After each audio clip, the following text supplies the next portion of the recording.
There you go. What's happening? And we're back. This is the New York Hardcore Chronicles Live.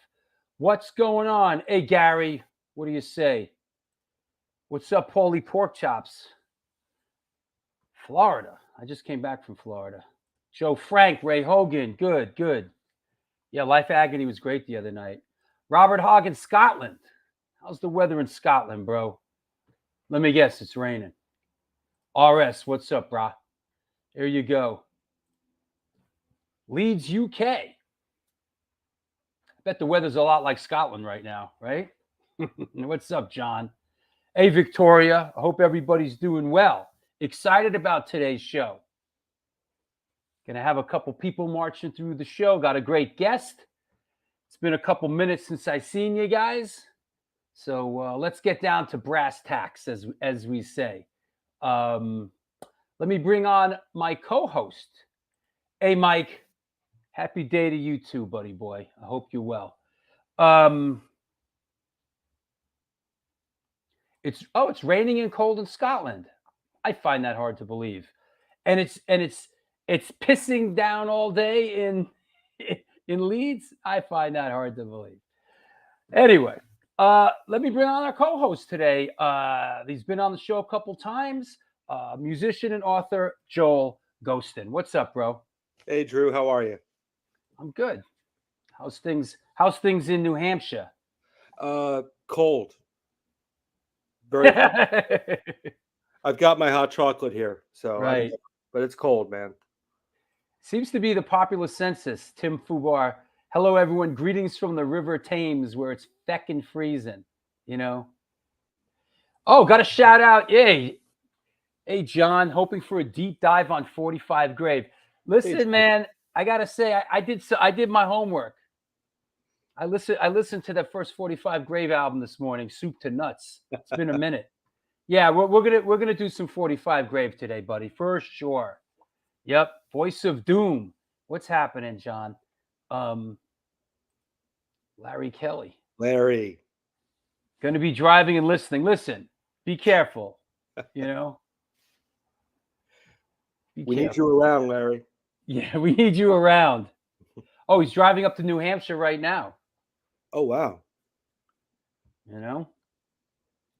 There you go. That said, let me see. We got something to chat up. Let's bring on the hardcore shutterbud, Stephen Messina. What's up? Hey, Stephen. Speaking of cold, man. It's cold. Damn, but doesn't that cheap boss of yours give you any heat? No, this is supposed to be heated and air conditioned for the seasons, and it's neither. Damn. And everything in here says do not expose to extreme heat or cold. I wonder at what point is like extreme? Like what is extreme cold? Like what's extreme when liquids freeze. Okay. Yes. Actually, hey, I want to welcome. The graffiti remover. Don't show that to RS70. I was just gonna say the same thing. What's up, Kevin? Hey, Drew. First time getting a chance to listen live. Well, that's exciting, man. Yep. Oh, big ups for the Killy Joke shirt. There you go. Yes. Hey, we want to bring our friend on from Women of the Pit, the one, the only, Lori Dawn. Hi. Hello, hello. What's up, Lori? Hi. Is that that sweatshirt? Is that kill all robots? Yes, it is. Yes. Yep. Which way? Which way? This way. Yeah, yes. That way. Right. Yeah. I love Chris. He's great. Yeah. Great. I like Chris too. Yeah, he's got a show coming up soon too, in February in New York City. Oh, that's cool. So, yeah, look out. I tried to get him to come on this show, and he wasn't having it. He's like one of these graffiti guys. Yeah, he doesn't want anybody seeing his face. You know, he's masked, right? We should just digitize his face like a witness protection, you know. Exactly. Put like a robot over it. Right, have the voice like this, you know. Yeah. For sure. Anyway, I'm sure you're wondering why I brought you all together here today. It's not my segment. Right. No, it is for photo of the day. So I thought this would be an interesting subject. Here we go. ladies and gentlemen, boys and girls, photo of the day. So there you go. Does anybody know what this is? We won't even do wrong answers only. That's right. Let's dive right into it. Does anybody know what this is? Hey, there's our homeboy Richie Stotts. Hey. Nice. Hey Richie, look, super excited about you coming on the show, Richie. Richie Stotts from the Plasmatics. That's right. There you go. That's cool. So does anybody know what this is? And look, if you need a clue, look at the guitar she's playing.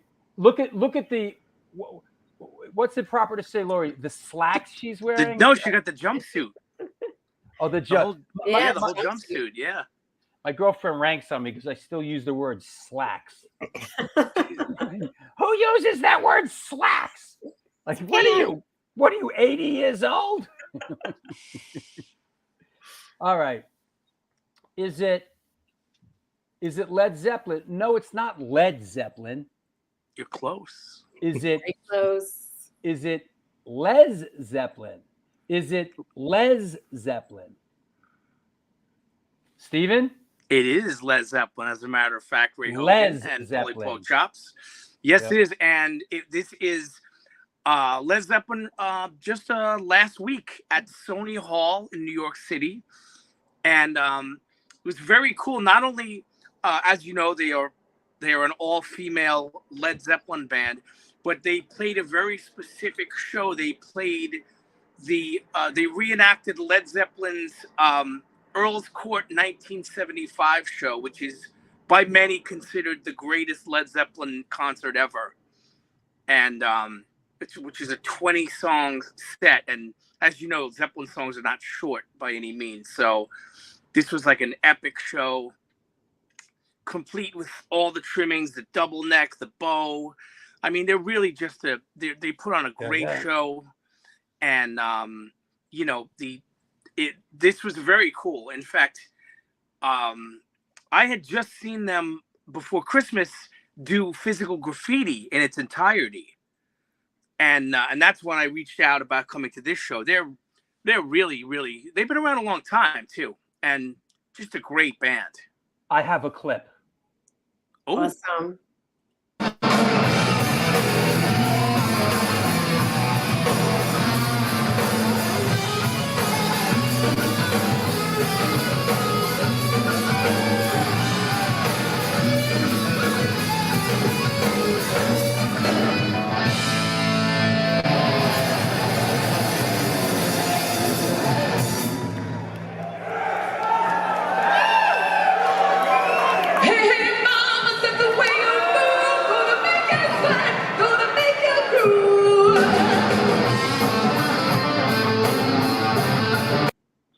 You want to know something? Incredible. I friggin' love Led Zeppelin. Yeah. yeah. They're great. They call themselves the she incarnation. The she incarnation of Led Zeppelin. Yeah, they've been at it a while. They really, and she could sing, man. She's a really good singer, and to do the classic Robert Plant is no easy task. There's It's a not lot just musicianship; it's also performance art in it as well. Oh, for sure. These bands, these all-female cover bands have become a genre of its own. They're not just a novelty. They're not just a bar band. I mean, look at that giant crowd. They tour all over the world. Yeah, and people go nuts over these bands. They are Jimmy Page approved. Actually, he's actually gone to see them. So, which is pretty awesome. There's a couple. There's Iron Maidens. The Right? Iron Maidens. Priestess. Judas Priestess. Also out of New York. Right. What is it? They're also from New York. There's Lynette Skynyard. Yes. Black Sabbath. Black Sabbath. Yes. Black Sabbath. The Kiss cover bands. Miss Talica. Oh, Miss Talica. Right. Vag Halen. What is that it? real? Are you making that up? Look it up. God. What is it called? There's a Vag Halen. Vag Instead of Van Halen. Halen. Vag Halen. Oh man. Look it up. I mean, it's Led Zeppelin. Do you think it's like a prerequisite that you have to be a lesbian to be in the band? It might just be a play on words, honestly. I think it's a play on words. They like to play. There's the Ramams out of New The Jersey. Oh, that's right. The Ramams, yes. Ramams. That's right. But they it's funny. They've been at it a long time, and it really was I'm looking forward to seeing them again because That's like something Sid the Kid would like bring up. Like, it's like, I like the music, but you know what? They're not all really, lesbians. So, okay, Sid. But they are all great musicians, and that's They smoke. No, they're great. Yeah, they are. And Yes. the place was absolutely packed. Mark Levine And- loves this band. He's always trying to get me to go see them. In fact, it was, I don't know if you've ever been to Sony Hall. It's all tables. Oh, So- here you go. Here you go. Rat Bones, the Misfits. Yeah. That's a great name. The And Miss. there's also a band called the Bitch Fits. Oh, that's funny. Yeah. Here's the last one. I hear she. This band kills has it. recordings out. So Yeah, they I hear must the be Jimmy. Led Zeppelin approved because they have the rights to record. So Yeah. They did 2 full albums of Zeppelin songs. Yeah. Mhm. Ryan, is this Girls Motley Crue? Is that the one with Denise Mercedes in it? Harley's aunt? I think so. Or was. Food sucks at Sony Hall. Yeah. Well, listen, Ray, that's what you get for going to fucking listen. Next time, eat before you go to the show, bro. Actually, Food you know what? sucks here. You know what I had before they went on? I actually had the tuna tartare, and it was very good. That's very brave. It was good. Listen. You only live once. Is that Yeah. right, Dejan? Mike Dejan, who I saw play in Crown of Thorns. I was down in Tampa. I went to the FYA Fest because I was down there screening my new film. Mike Dejan was playing with Lavalette. Crown of Thorns. Oh yeah, Crown of Thorns. Yeah, I was just reading the thing. Did you see that singer in Lavalette has a beautiful voice. Is that the girl that did Malfunction with him? Yeah, I think so. Yeah, that was awesome. I love that. I love Me that too. interpretation of it. I love great. that. I thought it was great. Here's a picture. I think Rochelle took it of Life of Agony on stage the other day. Look at that. Oh, nice. It was nuts. I was there. That's my angle. They blew up the spot. Life of Agony blew it up. It was. There's really not even good. a stage, is it? It's just like their floor level. And it was at the JCC. And I said in my post, it was like the best event at the JCC since my bar mitzvah. And I love how they kept the lights on, so you can Yeah. really see the whole crowd going nuts. I love that. Absolutely. Well, there you go. Well, thanks, Stephen. I'll let you go back to the. I'll let you go back to work. to the freezer. I'm in the freezer now, so I'm just gonna thaw out here and watch. All right, I'll talk to you later. Take it Laurie, easy. that was anybody you Thank want to you. thank, shout out, everything okay? Yeah. Why is all the furniture covered up? Because of the cat? It's because of my kitten. Yeah, she gets the zoomies. If anybody has a cat, they know about the zoomies. Steven does. Yeah. So they get the zoomies, they go running all over the place and they tear apart your furniture. So yeah, she's running around out here. So I didn't want to uncover these. Thanks for reminding me why I do not want an animal in my one room that I live in. Yeah. It Yeah. requires much sacrifice. All right, I'll talk to you later. All right. Thank Take care. you. See you, Lord. Well, there you go. That was cool. That's right. Before we bring our guests on, this is the New York Hardcore Chronicles Live, and we are sponsored by New York Hardcore Comics, The Organic Grill, The Texas Silver Rush, DTFM Vinyl Distro, Generation Records, 126 Hardcore Clothing, and now Upstate Records. That said, let's bring our guest on. Let me clear the deck.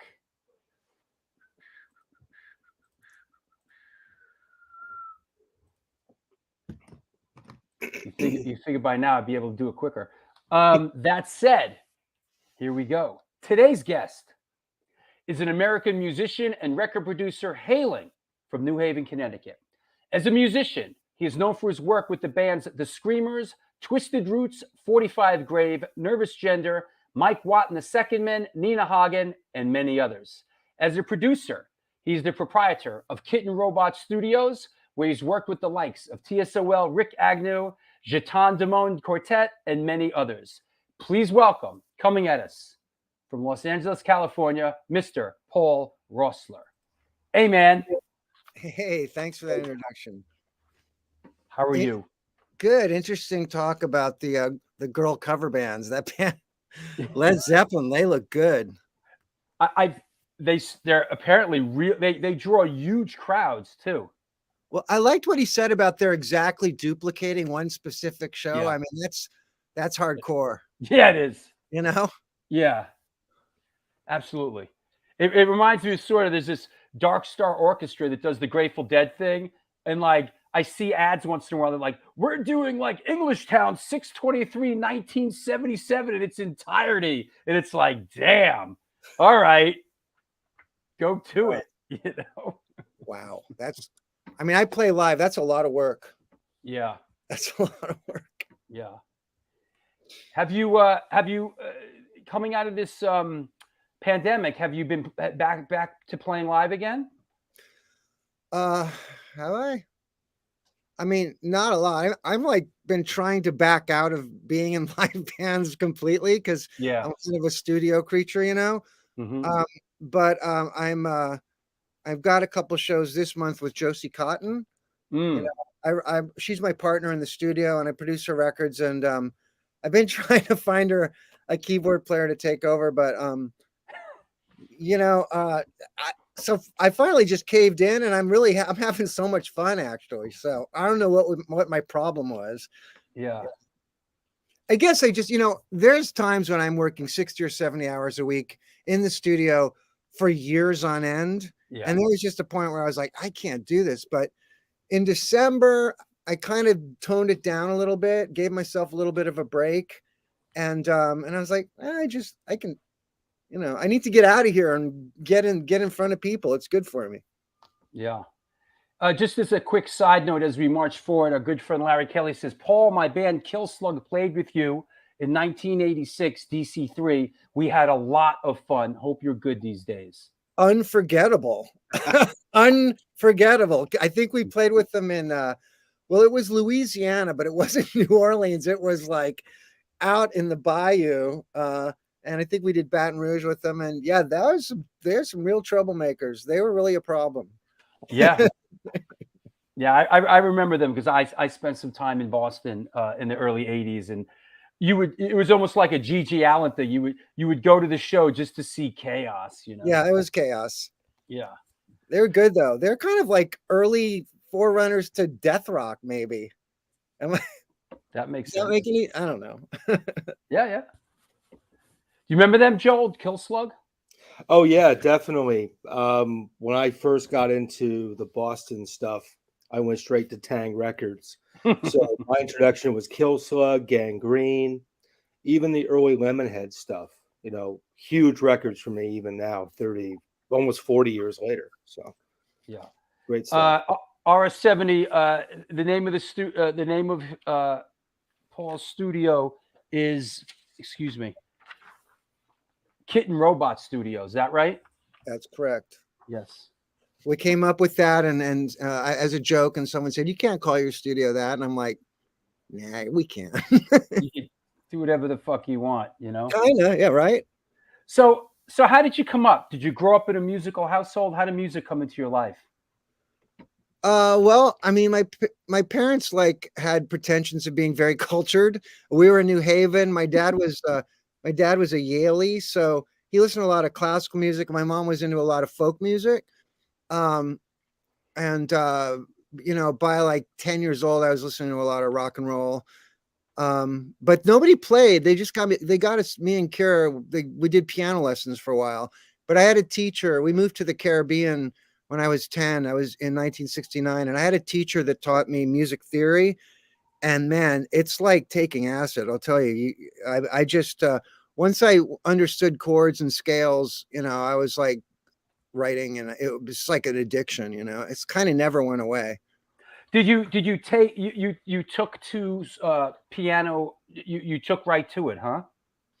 No, I mean, for the first couple years, it was just kind of like, it's like one of those things you do because your parents tell you to. Yeah. And then they guilted me. They were kind of like, you don't have to do this, but if we're going to pay for the lessons, you have to practice. And I'm like, that's how parents do it, and then, but no, really, once I got it, that teacher, Mr. Patrick, he really, he made it not, so you're not just like following notes on a piece of paper, and I started being able to, he unlocked, my ability to just improvise. Mm. And that was like a really joyous and like passionate experience to just be able to just like let emotions come out through your hands once you have just enough knowledge. I don't know what it sounded like to someone else, but and this really, I just got really hooked. And that was probably 12. And I remember one time I was working on a dive boat. We were on a boat for 2 months, and there was no piano. I didn't have a piano.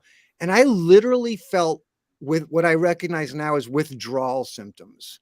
Like I felt like my stomach almost cramping, and like for a piano, Wow. which is odd, right? That's And, awesome. yeah, we went ashore and we were driving by someone's house, and I saw a piano in the window, and the guys that was knocked on the door and said, "Is it okay if he plays your piano?" And it's a weird memory. But yeah, that's how intense it's been. That's great. Joel?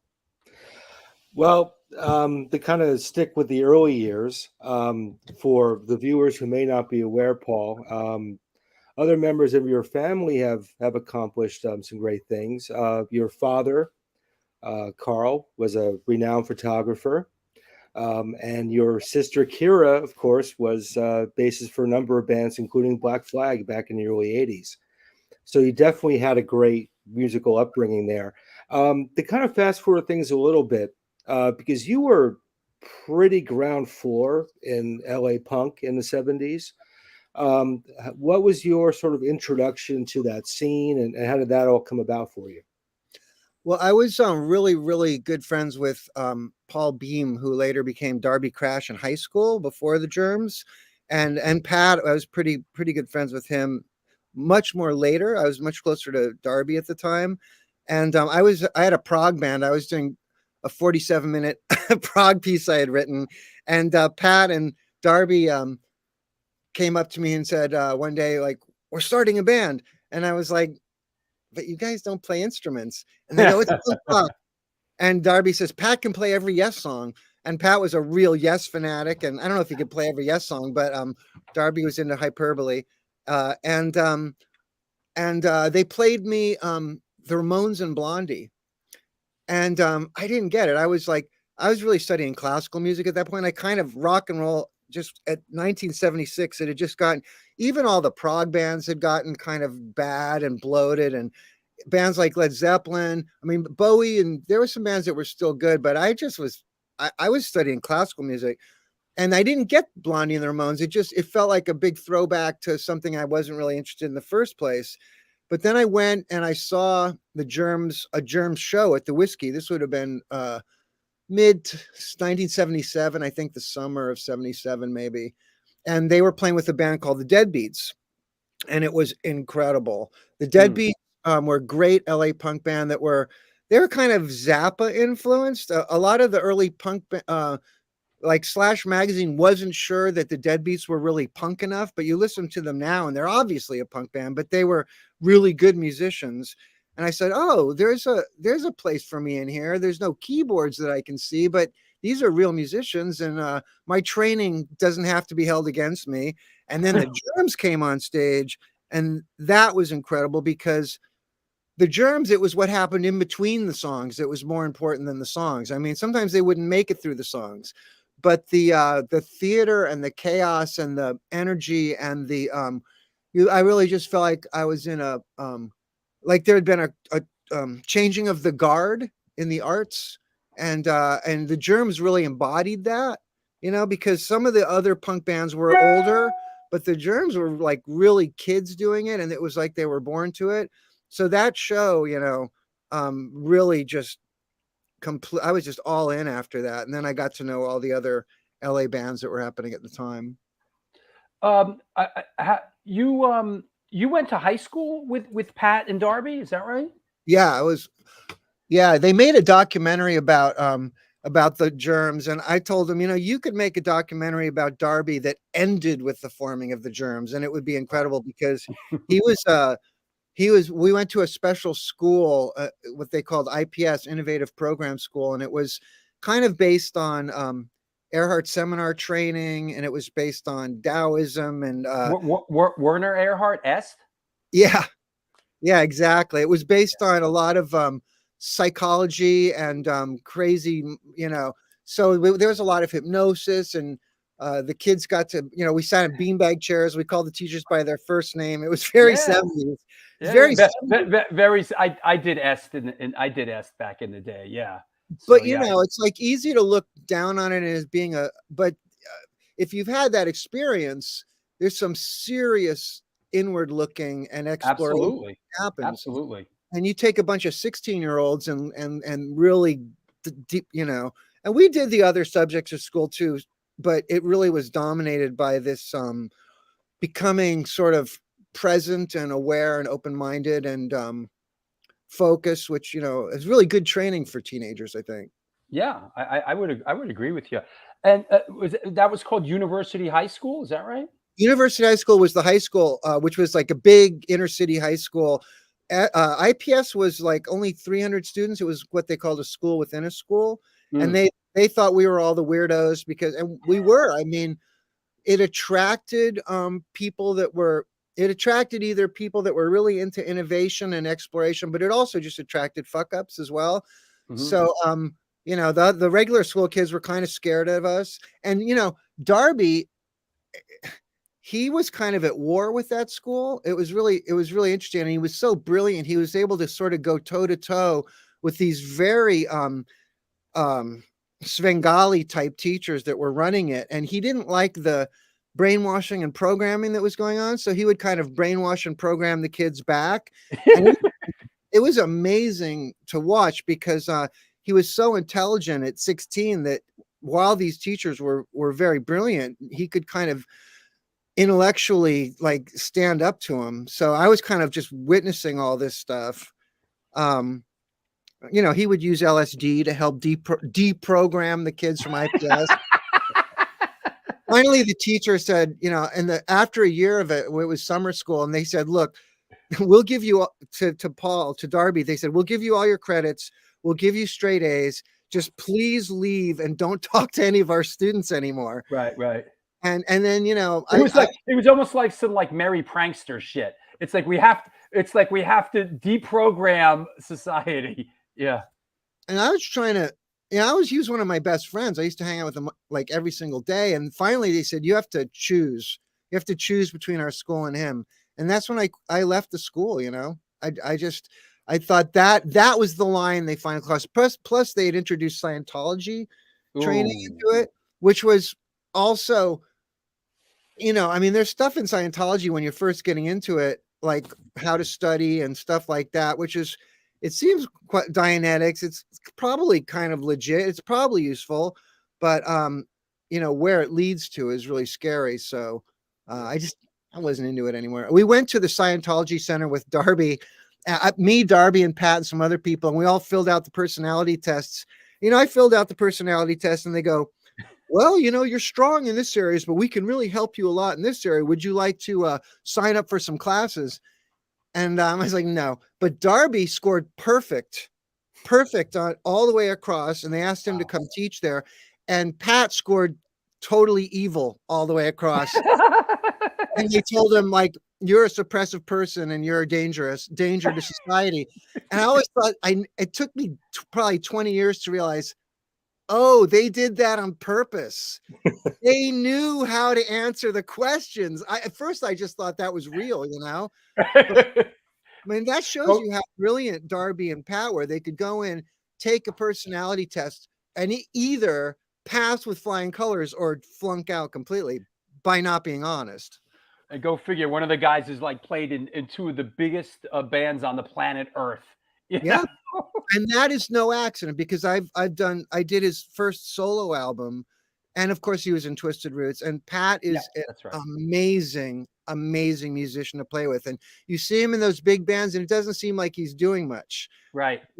His right hand, his pocket, the only person I can compare him to is Keith Richards. He's got the most precise, amazing rhythm, and he's got incredible taste, and he never plays the wrong thing, and he always brings something just subtle and memorable to anything he does. He's just a musician's musician if you really have worked with him before. And that's an incredible trait to have in a world where people are overplaying and overcompensating and pushing themselves out there, It cost him the gig with Nina Hagen, because I got him in Nina Hagen because I knew he was just the perfect musician for her. And her management, because he didn't plug in and do Guitar Center riffs, they wanted some guy that was like a typical session guy, and they fired him. And that's when I quit playing with Nina Hagen, because I was just like, what am I doing in this world of and it wasn't Nina, it was management and the sort of rock stardom and record companies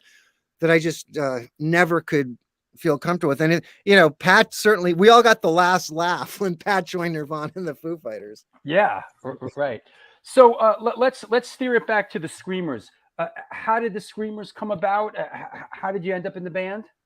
Well, the Screamers were one of the first punk bands to start in Los Angeles, and they had a keyboard player named David Brown, who's an incredible keyboard player, who started Danger House Records. And there was, I think, always friction between them, but he started working more on Danger House Records, which put out Black Randy and the Weirdos and the first Germs single. And they were like one of the very first LA punk record company. And so the Screamers were looking for a keyboard player, and they were the biggest LA punk band. I mean, they were really packing places and they were exploding. So, there weren't many keyboard players. I kind of had the gig they did an audition, and the audition was Excuse me. Did you see them play previously? And were they on your radar screen? I mean, it was a very small scene, but I hadn't actually caught them. I had missed them. Right. I just somehow not seen them, but I mean, it was a small scene. Everybody knew him. I saw him around, and I just hadn't actually stood in front of them yet, but I heard their demo. And so for the audition, I recorded a version of Punisher Be Damned in my home studio and gave it to them. And they did stuff like play something that with no rhythm, or play something that sounds like classical music, or play something that sounds like, they had these little techniques to show that I wasn't like that I wouldn't come off as too trained, I think that was one of their big worries. And but I think I had the gig right away, because there weren't any other contenders really. Yeah, that makes sense. And I guess here is a shot, right? Yeah. Of I mean, and Joel, you got anything? Yeah, definitely. I've always loved the Screamers. When I moved to LA in the early 2000s, I lived there for a few years. Even then, the Screamers had this sort of mystique about them, and they were legendary, and they were so cool. And you have to kind of like hunt to find a recording of the Screamers in audio, because there wasn't really much of anything. There were some bootlegs and things floating around. But what I always found interesting about the Screamers, from my understanding, Paul, the Screamers were mostly focused on video as opposed to being an audio recording act, which was very innovative in that period, because it was a few years before MTV was even a thought. So was the video thing kind of in the band's target when you were still a member? Was that a major consideration at that time? Yeah, and it's a shame, because I've played in 500 bands or something, and the Screamers were one of the Screamers were the best live band I've ever played with. There was never a bad show. Wow. And it was mesmerizing. The lead singer was mesmerizing, and the music there was no guitars for people who weren't familiar with the band. It was all keyboards. And it was just and the songs were great. It was really, so it's kind of a shame. They just did not, the way that bands broke at that time, and the Screamers did want to become a economic powerhouse at some point. And the way music was broken at that time was through radio. And the Screamers just didn't think that Tomato's voice and their music could ever break through radio. And at the time, it was probably true. I mean, the Sex Pistols were not able to break through radio at that time. Generation X and Susie Banshees were not able to break through the radio. We're talking like 1978 here. Yeah. It was like Bob Seger was breaking through the radio. Exactly. I mean, eventually Blondie did it, but the Ramones didn't, incredibly, right? And you would think, why not? Sure. Why not? The Ramones are as pop really as you get. Yeah. But the Screamers were right. I mean, Wall of Voodoo came along a few years later. B-52. And when you say Stan Ridgway, he had a really sort of quirky, different voice. So I think that's what you're saying is that a little bit later on, I think the playing field opened up a little bit, right? Yeah, B-52s, the bands where there was sort of yell and talk. It was aggressive music, and they really. So I think early on, and Tomato was 30. I don't think Tomato wanted to be. And it's sort of a shame. I don't think he really wanted to, and didn't see himself doing these strenuous performances for an hour or an hour and a half in front of audiences. So I think he wanted to be an actor. And I think so right away, I think they wanted to be like a production company where they made films and music videos and movies. And they wanted to be a whole studio, Right. That's interesting.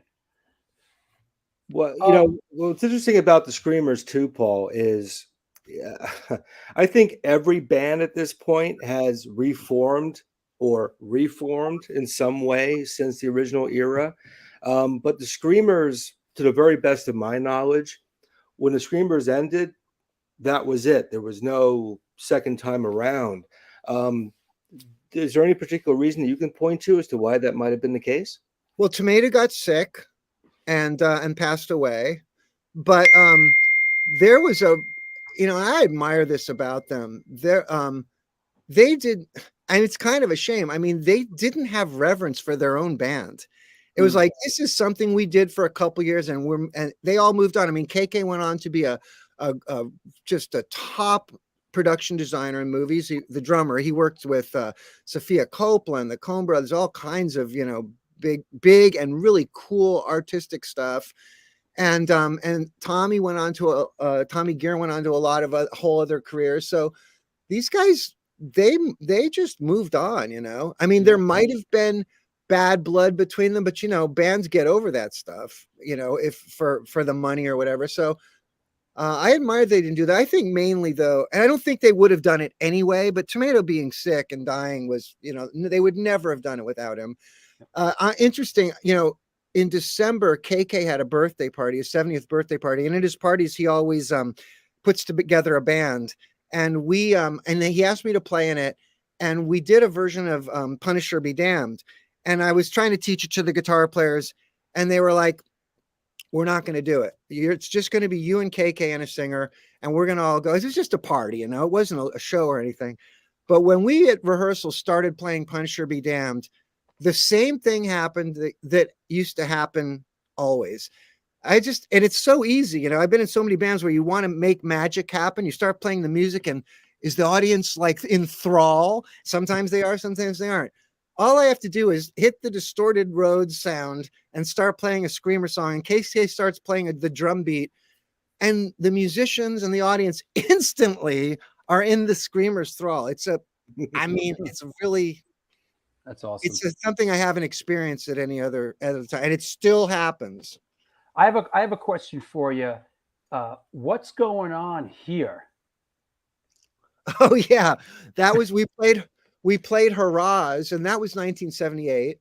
Is that right? Harrah's here in New York. Yeah, that's my neighbor. That's my neighborhood. I mean, I live in the neighborhood. Yeah. And for some reason, I remember Tommy was hanging out with Fripp, and Fripp asked to play with the band. When we went to New York, it was pretty cool. I remember because we were the first band to come from LA, and there was this New York LA rivalry that in LA we didn't know about it, but I found out about it when I got to New York. And I love the LA bands. I was just partly because they were. I got to see them live. If I would have been in New York in 1977 and seen the Ramones and all these bands television for the first time, Blondie and their first, I'm sure I would have.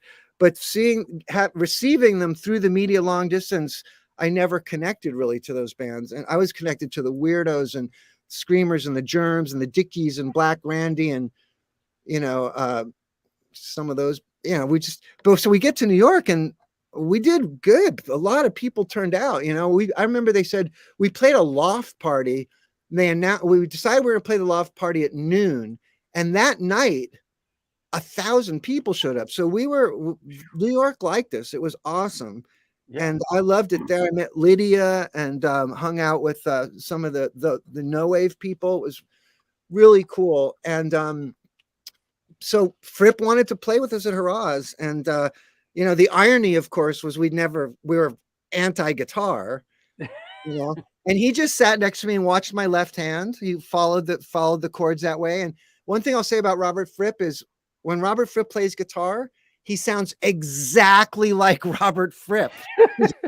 I mean, it's like, damn. And being a prog guy and coming out of that, I was always a King Crimson fan. It was a huge thrill for me.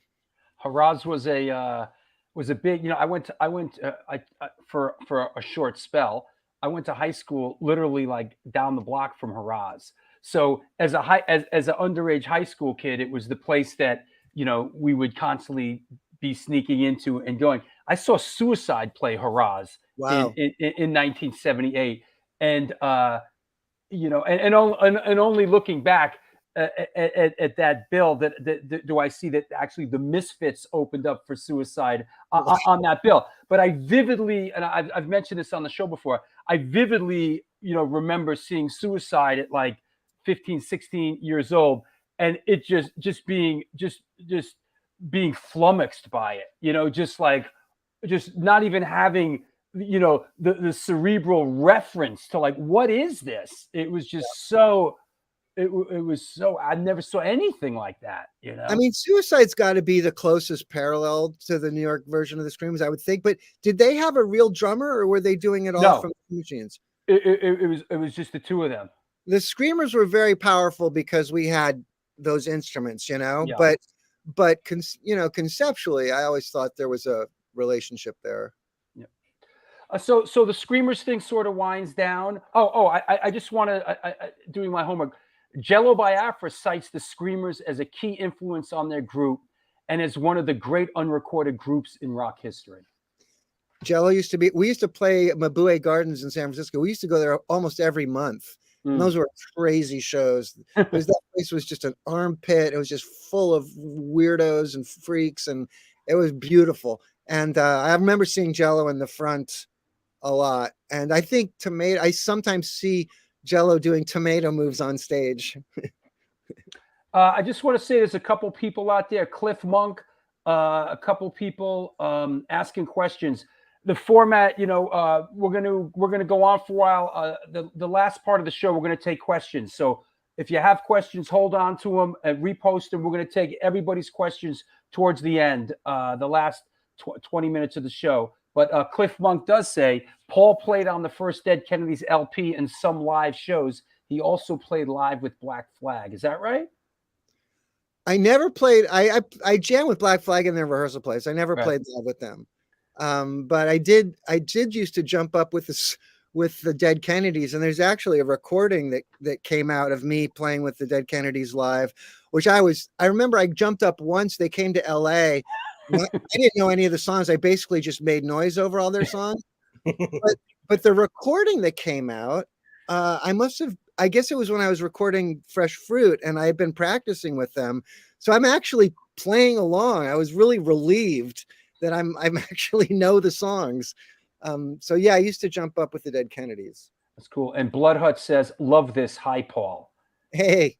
Is that a friend of yours, Blood Hut?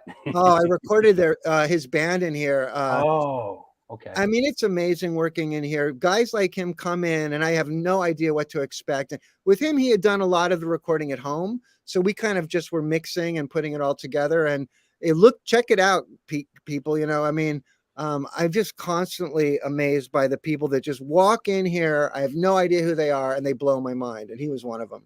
That's awesome. There's a really wide palette here of stuff you've done. We're going to kind of we're gonna kind of skip a couple things because I know that Joel is big Twisted Roots fan, and I'd like to get to the Nina Hagen stuff. 1981, Nina Hagen. How did she come across your radar screen, and how did you get involved with her? She came to Los Angeles for the first time. She had sort of fired her German band, which went on to become a band called Spliff, that were very good musicians, but they were no longer seeing eye to eye. And she wanted to put together an American band. She had an American record contract. I'm sure the American CBS Records probably thought they had the next big, Marlene Dietrich rock star, but Nina does not play by record company rules. She does what she wants. But I had a friend who was a drug dealer that was hanging out with her, and he said, if you're looking for a keyboard player, you got to find Paul Screamer. Paul Screamer's the guy. And Nina went on the Rodney on the Rocks radio show and said, I'm looking for Paul Screamer to join my band. And the Screamers had broken up. I was playing with Nervous Gender, and we had a practice at my house. So Nervous Gender was all keyboards. So you walked into my living room, and it was just like keyboards, completely wall to wall chords and boxes, and it was like crazy. And Nina came over to my house and saw this and went, oh, this is the guy. And so she took me, this was 1980, she took me to New York. We rehearsed there for a couple months, and then we did a tour in Germany, and working on the song, playing the song, a lot of the songs that would eventually be the Nunsex Punk Rock album.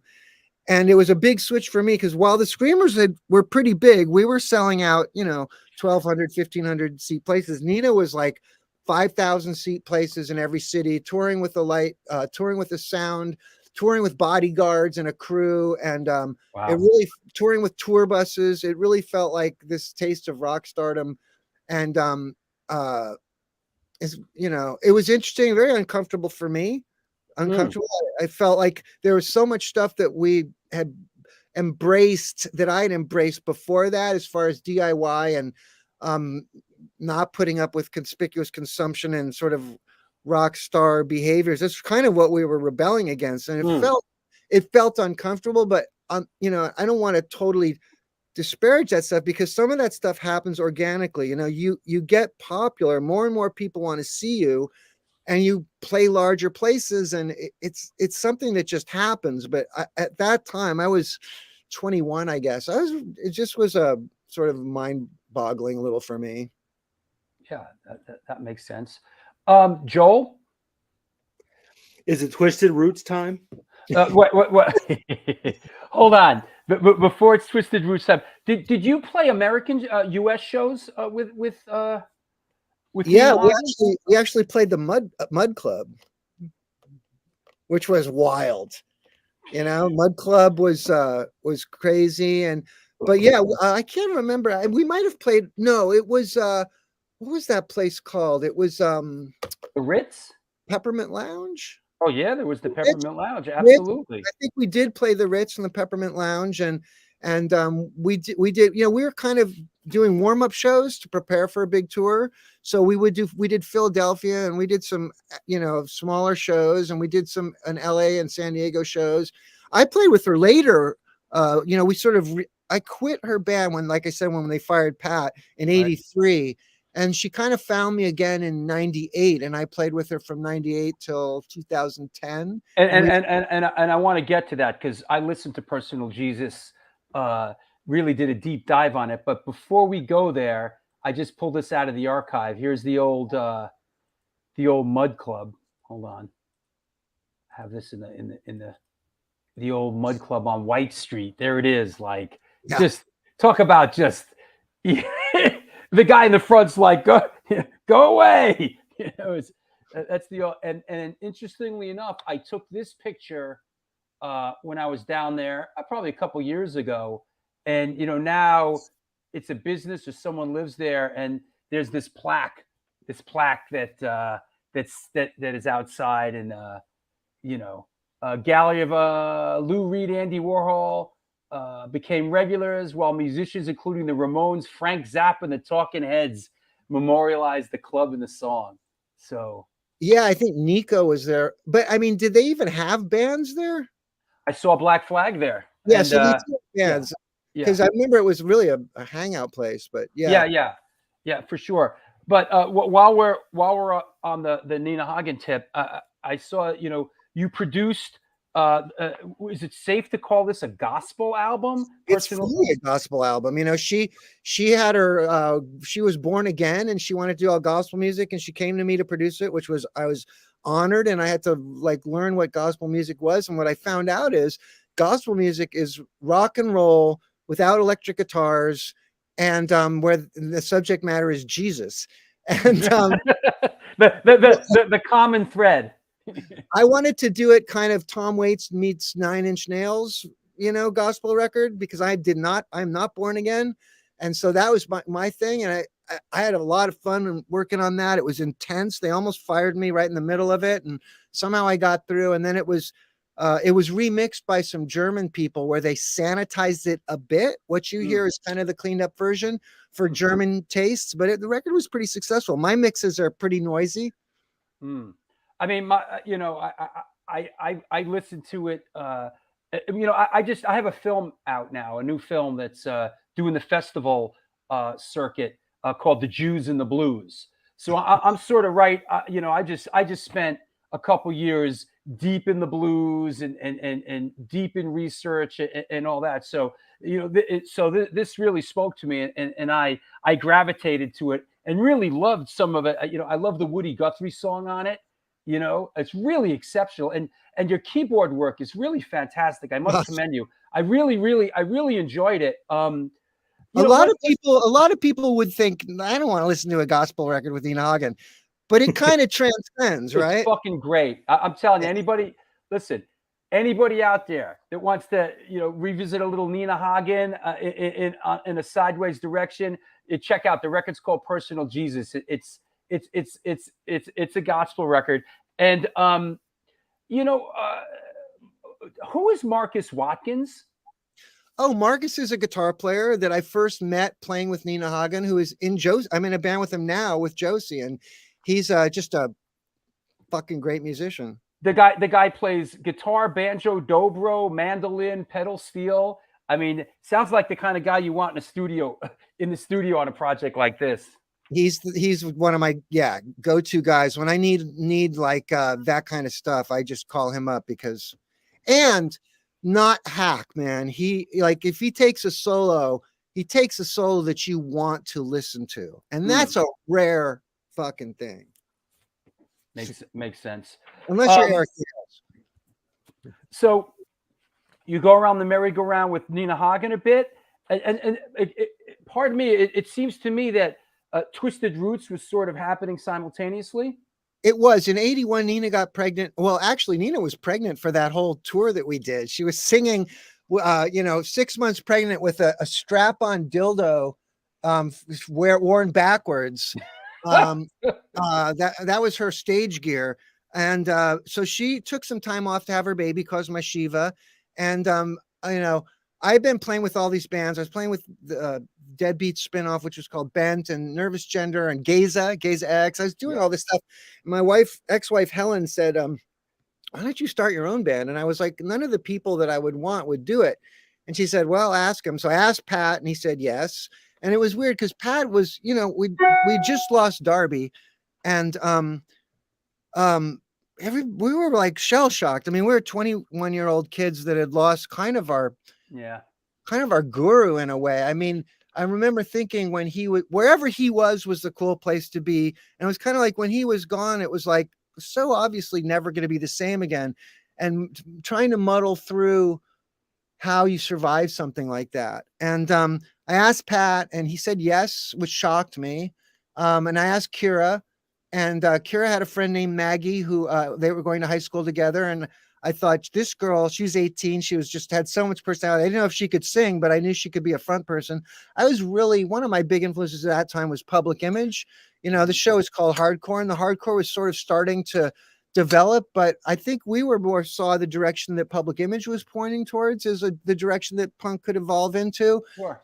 So, but at the same time, Pat is this fanatic about Queen and the Beatles and Yes. So Pat's always got this odd influence coming from that direction. And then I saw Emil McCowan playing drums in a backyard party, and he was 15, but there was something about him that was so intense. And my instincts were right. He later went on to play with Black Flag, and the guy could play every single instrument. I remember him being 16 years old, and all I'd ever heard him play was drums, and he picked up a guitar and played a bunch of 45 Grave songs. So I put together this lineup that was very combustible.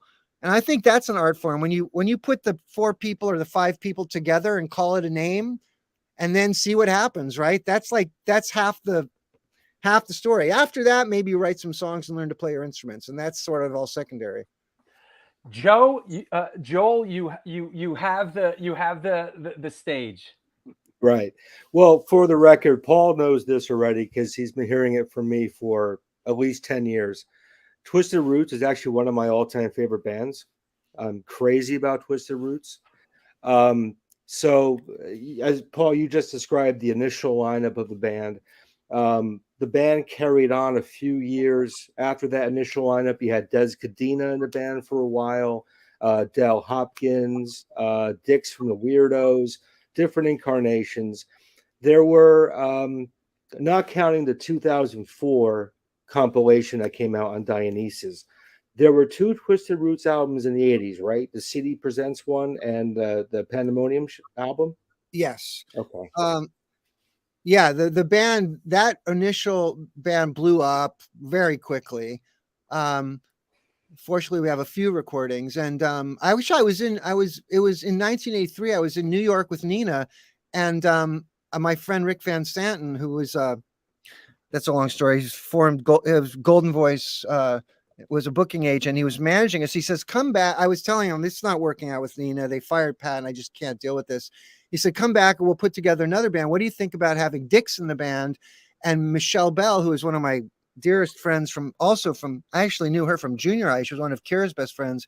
She could sing. She's a good singer. And we'll put together a new Twisted Roots and we'll do shows." And that became the Pandemonium Shadow Show stuff. Mm-hmm. Another combustible lineup, and some of that was my fascism. I was writing a lot. I was taking the band in weird directions, and it was becoming more and more my band, which is probably never a good thing. It's a good term. It was my fascism. It was my fascism. I look back, I'm like, as a producer, I'm the Phil Jackson School of Production. Like, let people figure it out. And if they figure it out, they will do what comes natural to them, and you will get the best out of them. Sure. At that time, I was like, I'm writing all these songs. Excuse me, a very Zen sort of, dare I say, est approach to the whole thing. It is, but it was hard earned. At that time, I'm writing these songs, and you need to sing my songs and play these songs. Sure. And there was a little bit of a desperation. I had quit Nina, and I was probably, wanting to, make a career out of music, and I was just stressed out about it, So, not that they were all the most cooperative and focused musicians either, but I had my part in as well as it just not working out. But we did get that recording, and then the next step was, well, I'll just, these singers keep flaking on me, so I'll be the singer, and not thrilled with the results of that either. I feel like I became a singer in 1993. I started getting good, unfortunately a decade after 8 years after I needed to be. Now, the Twisted Roots, the initial lineup, minus Emil, because you had Gary from Celebrity Skin on drums for the show I'm about to mention. Mm-hmm. But you played the party for Dave Travis's movie, right? A History Lesson. That was 2011, I think. And that was the last time Twisted Roots reconverged to do a show, right? So it's been about 13 years, 12 years. Yeah. And I talked to Pat, and we talk about doing it again. And, one of these days, maybe. I mean, I feel like that ship's a little bit has sailed, but it was really fun. It was really fun. I have a little bit of a thing against the recreating like what you do. I mean, I've done doing so much new stuff, and I realize the listeners of this show, they want to hear about history, and they want insight into things probably that they've heard about, and who cares about what 60-year-old people are doing. But I'm kind of focused on growth, change, evolution, exploration. Like, that's kind of what we were about at the time. Yeah, right on. So, and I think Kira and Gary, KK, a lot of us are kind of, you know, where it's not that thrilling for us to recreate things from the past, you know. That Uh, makes a lot of sense. Yeah. Well, there's always a little bit of a shame factor, I think, in those people who recreate the past because there's nothing else in the future. Yeah. Whereas there are plenty of folks, including yourself, Paul, who are moving forward but have, you know, glimpses towards the past now and then. I think that's fine. I think it's kind of it's almost like you're letting yourself down if you just go out and dust off the hits every 5 years, you know, and not put out new content. I mean, it depends on what your motivation is, you know. I mean, I'm not really a live performer. You know, some people, it's all about standing in front of an audience and connecting to an audience. However, they're, you know, and I'm a composer and a producer. So my focus is on the newest thing I'm working on, you know, and that's where I get my joy.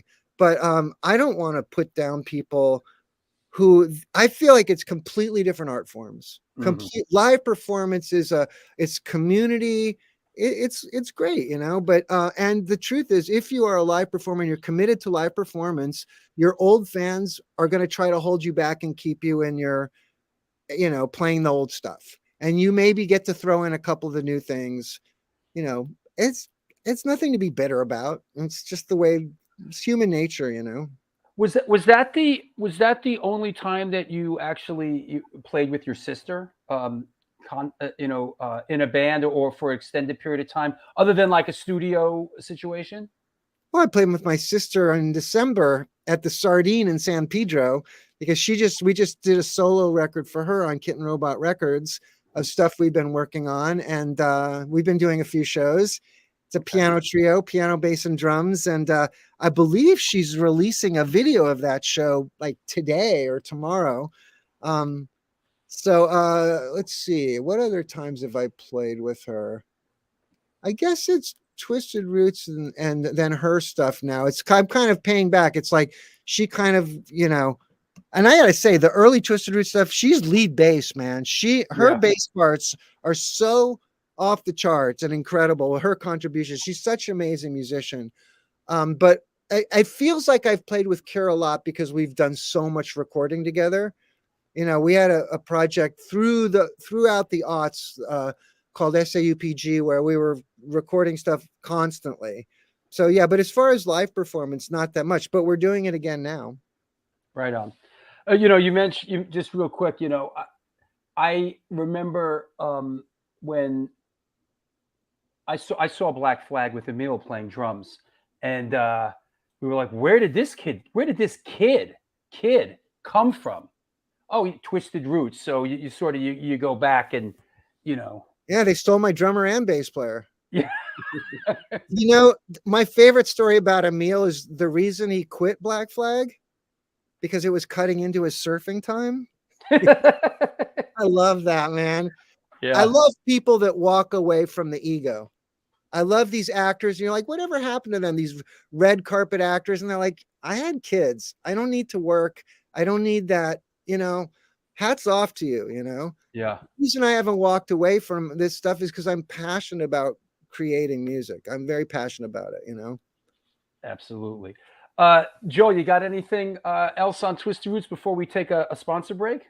Well, short of doing a whole 3-hour show just on them. Out of curiosity, are you aware of where Emil is these days? Is he still playing drums, or what's he up to?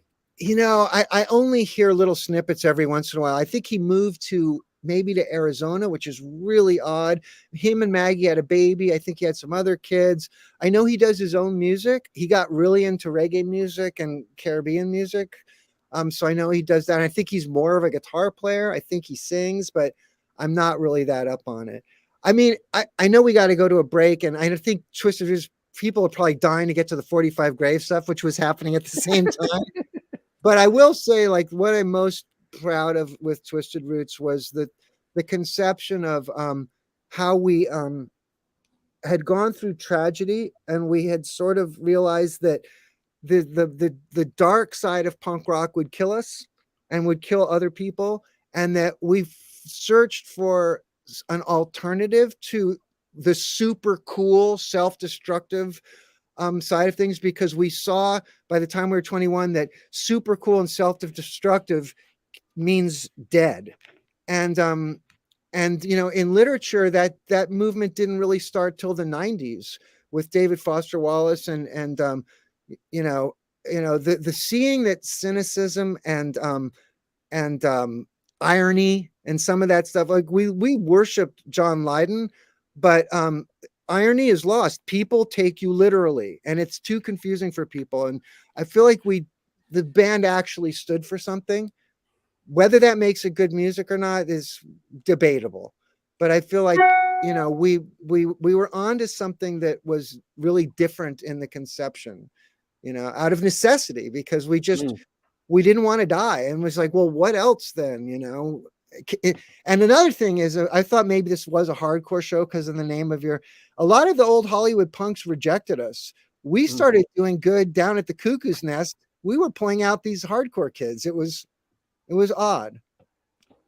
No, this show is metamorphosed. It kind of covers 250 shows into it.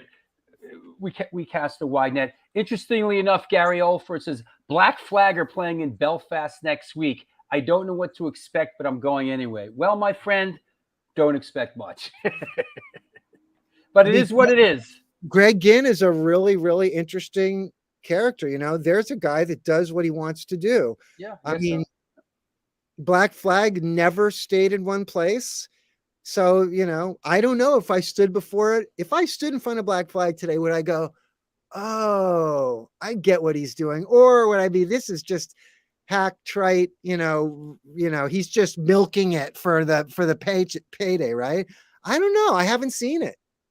Yeah. I saw it a couple years ago, but not with this current lineup. So the Emil Chuck Biscuits lineup, I saw that. Wow. I saw 30 or 40 shows with Kira and Henry, which was very cool. But with the Dez and Greg playing guitar next to each other, and Chuck Dukowski on bass, it was one of the best. There's like 20 or 30 shows that I just say that's just as good as it gets. Sure. And that was one of them. Yeah, good stuff. Hey, let me take a sponsor break. Let's deal with that, and we'll come back and we'll do some 45 Grave, and we'll do some DC3, and we'll continue from there. So I'll see you guys in a couple of minutes. That's right. This is the New York Hardcore Chronicles Live, and let me tee up our sponsor stuff. Somehow I spaced it out. Here you go. Sponsor stuff. Since 1992, Generation Records has been a mainstay of the New York metropolitan area music scene. Today, they offer a diverse selection of new and used rock, jazz, indie, hip-hop, punk, hardcore, metal, blues, soundtrack, and reggae LPs, as well as t-shirts, posters, and other merchandise. They buy used record collections and music memorabilia and will pay you top dollar for them. House calls made for large collections in the tri-state area. Call or email generationrecords@gmail.com and follow them on Facebook and Instagram.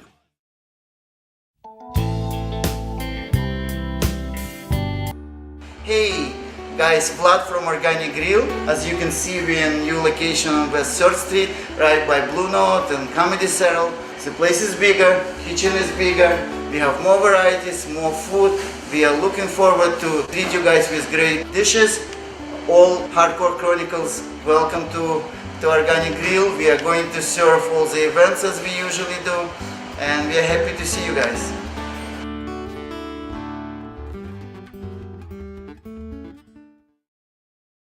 Peace, what it do? Welcome to NYHC Comics at 117 Main Street, Dobbs, Surrey, New York. I'm Debo the Pro with my homie Lee Farley. Welcome to the spot.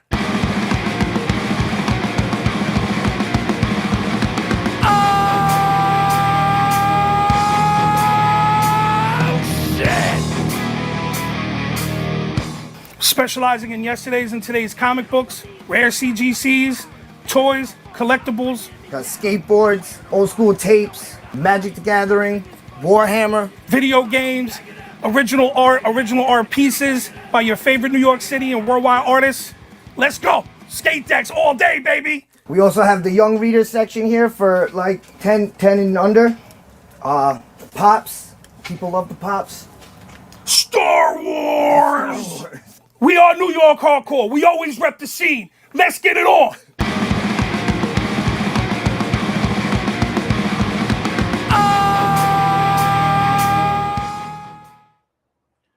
And we're back. This is the New York Hardcore Chronicles Live.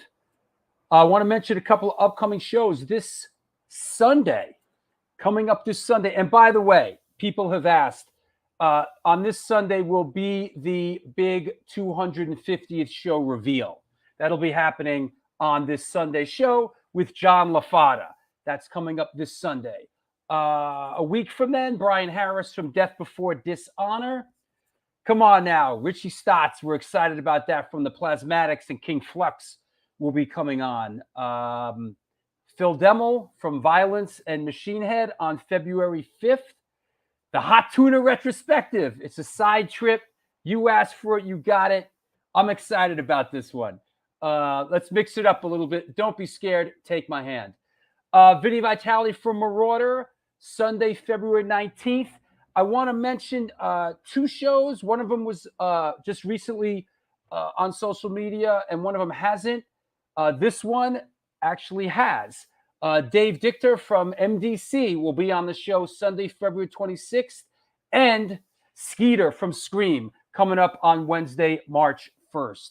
So there you go. Also, need to announce this. This just in, hot off the presses. Danny Garcia, film director. He directed The Rise and Fall of the Clash, Stiv, Looking for Johnny, and Rolling Stone, The Life and Death of Brian Jones. He has a new film that is just released on DVD, Nightclubbing, The Birth of Punk Rock in New York City. Very heavy Max's Kansas City stuff on there. My friend Danny Garcia will be on the show to talk about his films. So I'm excited about that. I love The Rise and Fall of the Clash. That was great. Also want to mention, if you're out there and perhaps you're watching the show for one of the first times and you're thinking, man, I'd like to support this show. Well, there you go. There is a Patreon page. Please join Patreon. Be a patron on Patreon. There's also a PayPal address there. There's also a super chat function that you could, it's a couple of bucks. Ask a question. It comes through in color. And you come right to the front of the line. So don't be scared. Please support this show that supports you. What else do I need to mention? Let me see. I think we're pretty good. That said, let's bring our guests back on. Paul Roessler and Mr. Joel Ghostin. Hey, man. Hey. Hey, guys. I got through that pretty fast. That said, let's see. Let me rearrange. I like you up there, like that. That said, I had this stuff pulled. I didn't put it up when we were talking about it, but I did a deep dive on this morning. I haven't heard this in a while. Man, oh man. And you co-wrote the first track on there, Anti-World, right? Yeah, two songs, Anti-Worlds and Tai Chi. I wrote. And then they fired me for making that record, and they got Paul Schaefer to do all the keyboards. I saw that. I noticed that. I was like, Paul Schaefer plays on this? And then they flew. Well, they're in New York. They flew me out for the last 2 days of the recording, and they said, just do whatever you want on all the songs. And I'm like, you guys didn't record Tai Chi. What the fuck is that? And so we recorded it on the spot, which when I think about how much balls that took back then, like for me, I would just be never. This is CBS Records, Mike Thorne producing, but I just walked in like I was the boss. I think I was kind of pissed that they had done it, and fucking lo and behold, it makes it on the record. Yeah. And then I didn't post this, but this I listened. This I really enjoyed. Yeah. Cool. That was great. Let's talk a little bit about this ensemble that has certainly fared well through the shifting sands of time, man. This being 45 Grave. Could you tell us a little bit about, how 45 Grave came to be in your involvement? Well, I just want to say, like, we're all the way up to the mid 80s, and it looks like we might get through the mid 80s today because we still have DC3, Mark Curry, and 45 Grave, but so be it.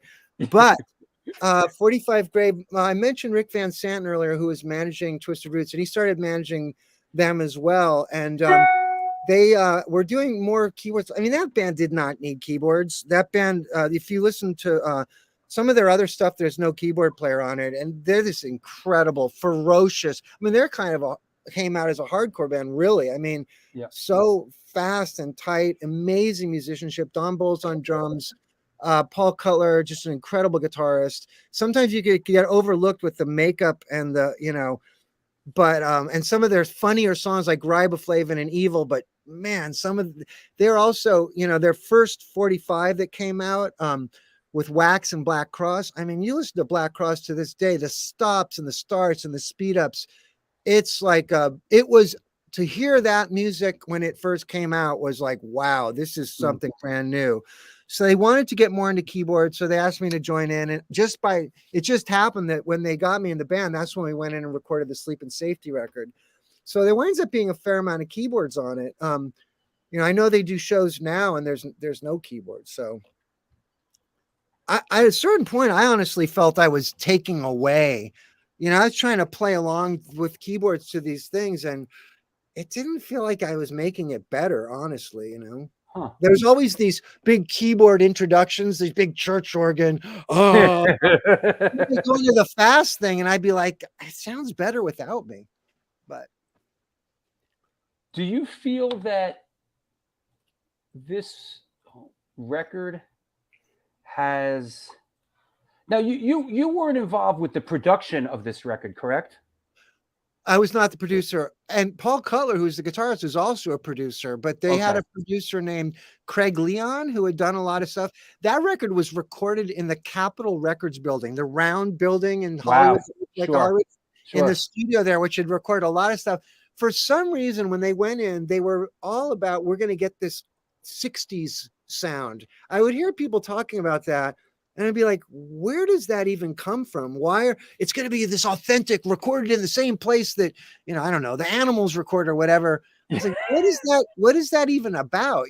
But I don't think that's what really happened. It was just this, it was just conceptually, I didn't really get it because I thought it should sound modern. And then later on that we did School's Out, Party Time single. And the producer for that was like the guy that produced Balls to the Wall. What was his name? Michael Wagner? Michael Wagner, yes. And that was also annoying because it was just like, okay, sing it 20 times, now play guitar 20 times, and then just put them all on top of each other. And that was kind of this shameless attempt for like breakthrough, like when X did Wild Thing. We'll get Michael Wagner to produce it and we'll have our commercial breakthrough. Right. But it is Party Time is kind of the song a lot of people know because it was in that movie. Yeah. Yeah. Do you feel that this record has in lack of a better term, aged well? I mean, it's such an iconic record. Looking back, do you feel that it's survived the test of time? Yeah, I mean, it's weird about things being dated. Things get dated when you hear them on the radio all the time, and when they get really super huge and popular, and then it's stuck in like, oh, that was the year that came out. I feel like the stuff that bubbles under and never totally crosses over has more of a chance to be timeless. So, I mean, I just think 45 Grave was just a great band, and the fact that they didn't get huge keeps them from seeming like they're locked in a time capsule. Maybe Joel, I just invented that theory. Makes sense. Yeah, on the subject of 45 Grave, I definitely wanted to mention someone who I knew quite a bit about 20 years ago when I lived in LA, and he's one of the quintessential Los Angeles characters, in my opinion, and that's Don Bolles, who was the drummer in 45 Grave. He was the drummer, one of the later drummers in the Germs. Very colorful human being, as you know, Paul. I know you've worked with him, obviously, in 45 Grave, but you've done some other stuff with him as well over the years. I was wondering if you could share some insight or your perspectives on Don, not only as a person but as a creative individual as well. Yes, first of all, if you can find Don Bolles and find his DJ show, send him money. He needs money, and you should send him money. He deserves it. He's a person that did not get all the benefits of what he gave birth to, and I think that's tragic and a shame. I think he absolutely deserves it. He's a talent that never stops moving. He's just the energy, the incredible energy. He was a founding member of Celebrity Skin, another, amazing 80s band to come out of LA in the 80s that probably most people don't know about.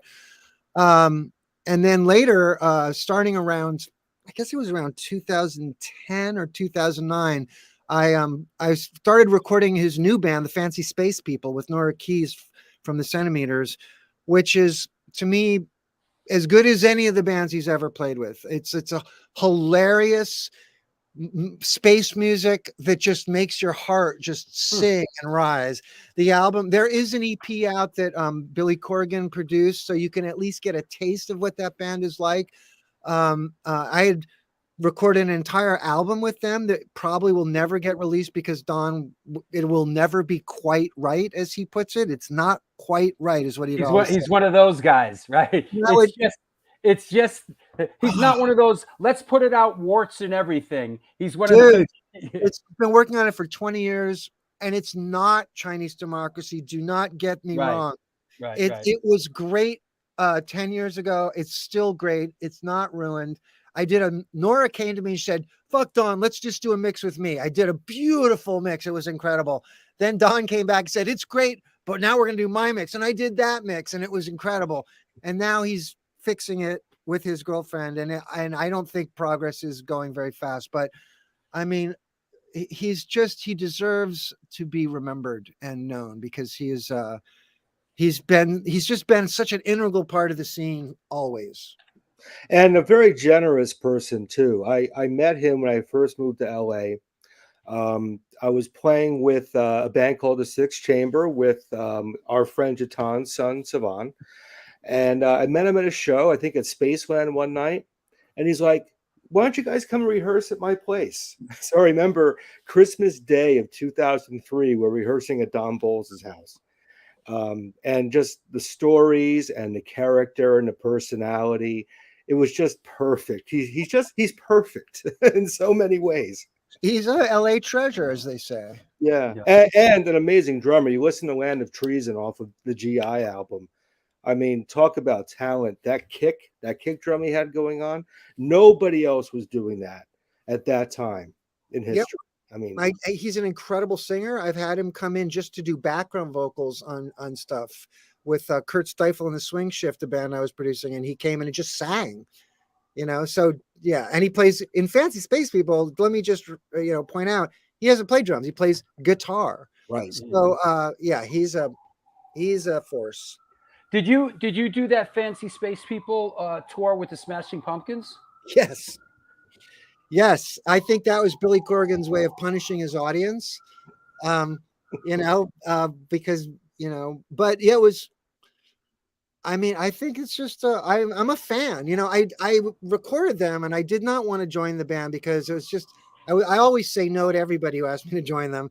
But finally my girlfriend at the time was like, why don't you join this band? And I'm like, I have to go to practice and shows. And finally I said, look, I'm going to have to do arenas with Smashing Pumpkins. There was no Smashing Pumpkin tour at the time. And I finally said to them, well, I'll join the band if my girlfriend can be in the band. She plays guitar and sings.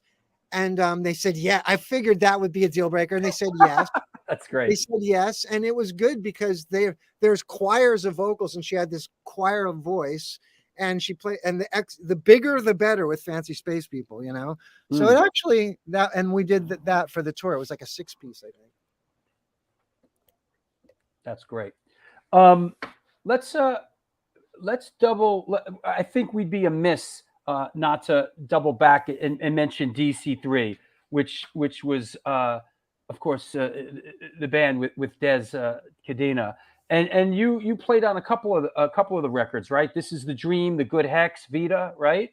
I mean, And you were basically affiliated with that band for almost 10 years, right? yeah, I was really, yeah, that was a band I was totally in. When I first joined, I was the bass player doing bass keys on a Moog, which was challenging and not Wow. necessarily a great idea. That's for the first album.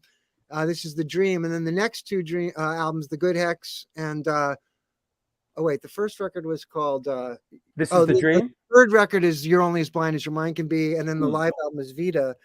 And we did a lot of tours. We opened for Black Flag. We opened for Firehose, and we did a lot of tours on our own. So I was really committed to that band. It was part of like, I feel like the SST scene, you know, it's kind of incredible the way you have the initial flowering of the LA scene, and then SST is kind of born out of that. And meanwhile, you know, bands like Twisted Roots and 45 Grave and Celebrity Skin were kind of parallel in Hollywood. But the SST scene, you know, so fundamental to the birth of college radio, the tour circuit for underground bands. So many people don't realize how much they owe to Black Flag and the Minutemen and and the other bands on that label, that there was no tour circuit to go on, and they just hit the phones and found places all across the country and just built that network. So, you know, playing with Dez, and I love Dez. I saw him the other night at a tribute to George Hurley's brother died, Greg Hurley. And Wow. I had done a album of his poetry where I did the music called Fluttering Blood Clots. And so we went down, Dez was at that, but I did that. I put a lot of energy into DC3, you know, it was kind of a jam band back when there were no, I mean, I guess Black Flag was actually also dabbling in jam band at that time, which is it's funny to put those two words together in the context of punk rock, sort of hideous. But you know, we're like, if you're a punk rocker, you know, if you're really with the true spirit of it, you're willing to try every experiment, you know. And Dez really wanted to explore bringing back the sound of Mountain and you know, the blues and Captain Beyond and Frank Zappa and this. How can that congeal together with this SST music? You know, it's a noble experiment. You know what I wanted to ask you, and we're sort of in this era now, but any unsung heroes of that era that you feel sort of never got their just desserts, or somebody that you thought was just, you know, a real pioneer, or was going to be huge, but for whatever the reason sort of got lost in the shifting sands of time? Well, I mean, the Weirdos, I mean, did they get lost?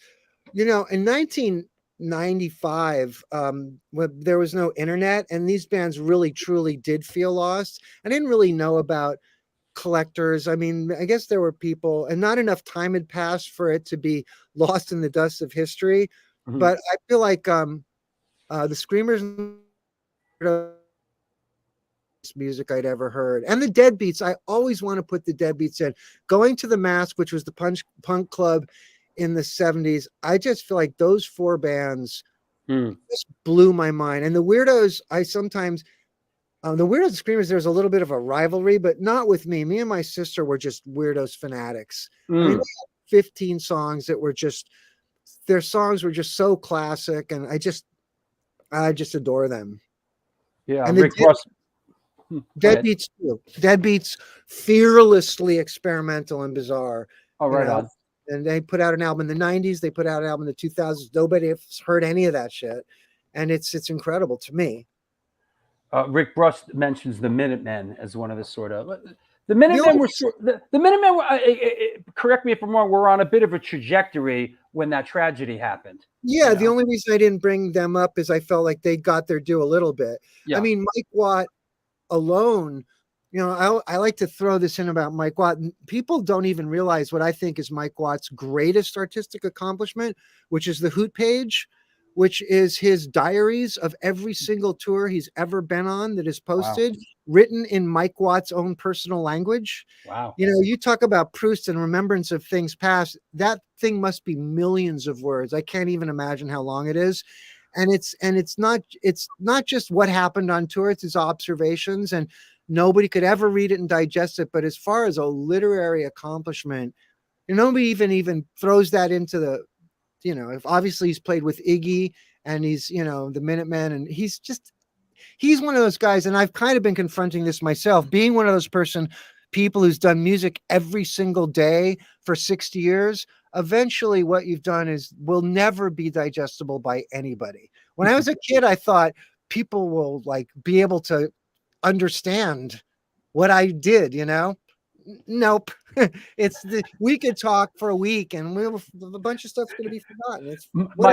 My body of work inevitably is unwranglable.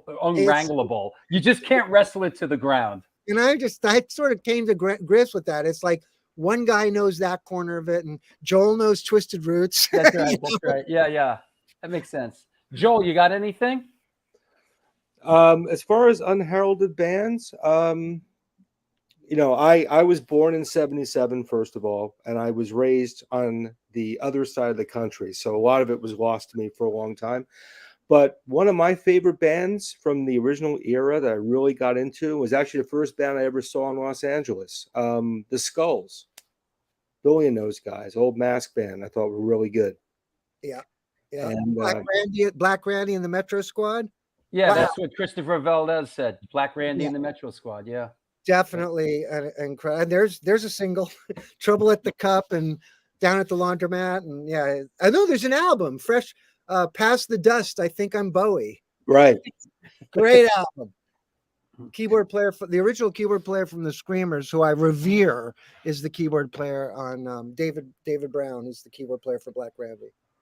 We gotta, since we're kind of still in this arena, we got to talk about Gaza and his role, because I know he was the Mask sound guy.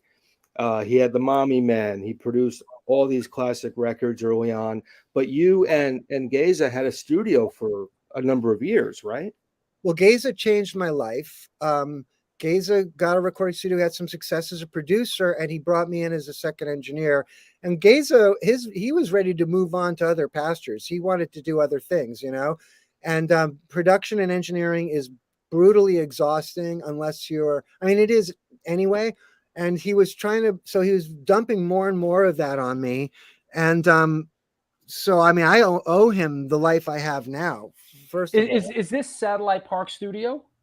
Satellite Park, right. Yeah. And before that, they had a studio called City Lab, which is where he recorded the Meredith Brooks record. And then they built Satellite Park. And pretty quickly, Satellite Park, I think they built in 99 or 2000. And pretty quickly, I took over up there and was like the main engineer guy. And that's where I learned. I mean, he threw me into the deep end of the pool. And eventually, when that shut down, because there was a landslide in the parking lot, fell down the hill, we moved this one. And Gaza like I said, he moved on. He was doing other stuff. So Josie and I built the Kitten Robot downtown in 2011. In doing some homework, I found a sort of an interesting thing that he was credited as having pioneered the use of headset microphones. now ubiquitous in music. Is that right? I never saw anybody with a headset microphone before him. So Gaza's stage gear for Dead Beats was the headset microphone and this tiny guitar that looked like a toy that he would attach to his belt. So he this is Gaza's mind. It never stops. In fact, he's so brilliant. I feel that Gaza will figure out the solution to a problem in the first second and then think, well, that can't be right. And then he'll shoot right past and go off into the ozone, So, a guitar strap is not good enough. He has the baby guitar and a clip on and the headset microphone. And those were awesome. But yeah, he had a lot of innovations. I remember his guitar tone. He had a thing called the Gazatron. And I don't know what that thing was. It was like a ring modulator and he'd just step on it and it was Gaza. It sounded like Gaza. Wow. Always sounded like Gaza. Kind of like a almost like a Sansamp before there was a Sansamp, It was not a fake amplifier. It was like a weird chorusy, you can hear it on a lot of I see. Yeah. By the way, the guy in my band designed the Sansamp bass driver. I use the plugin all the time. It's very useful. Yeah. We still have all the cabinet and all the shit in the storage room. So let's segue into the production end of things. So you start in Satellite Park Studio for quite a while, engineering, producing, and then you and Josie open the studio you have now. Looking back, in the first, any production like aha moments where you were just, I love what I'm doing, or I feel really good about this? Well, sure. I mean, I can take you up to the moment where I got to do this. Is, through the 80s, I had 2 children, and my career, what I was seeing was my career in hopes of being a professional musician slipping through my fingers. And my wife was a bad drug addict, and I struggled with that, trying to raise 2 kids and keep the electricity turned on. And I was doing any kind of handyman job that I could grab. And, I would get musical gigs that would last for like a month, and then it was back to like, now what, And by the 90s, I was like a drug addict, and I had a series of 8-track recordings, and I would record music in my studio every single night, which is, Joel has heard, it's I just released on Bandcamp, which is the Drug Years. But that entire decade, now I did some gigs. I played with Prick, I played with Lee Andrioni. Like I said, they would come in, they would fly me to Europe, and I'd play on Canal Plus, and they pick me up in a limousine, and then I'd go home and I'd be pulling with the laborers, like burned carpet out of a burned carpet store, and grating in the 100-degree heat. So I was a handyman, a construction worker, alternating with a rock star. So, I feel like my whole life, what I've been trying to angle for is have a recording studio where I can walk in anytime, a real recording studio where any time of the day I can go in and make music. That's heaven to me. That's what I wanted my whole life. And I had to go through a couple of decades of really hard times to get that. And even when I got it, I didn't believe that I was going to still have it. It seemed like a dream come true.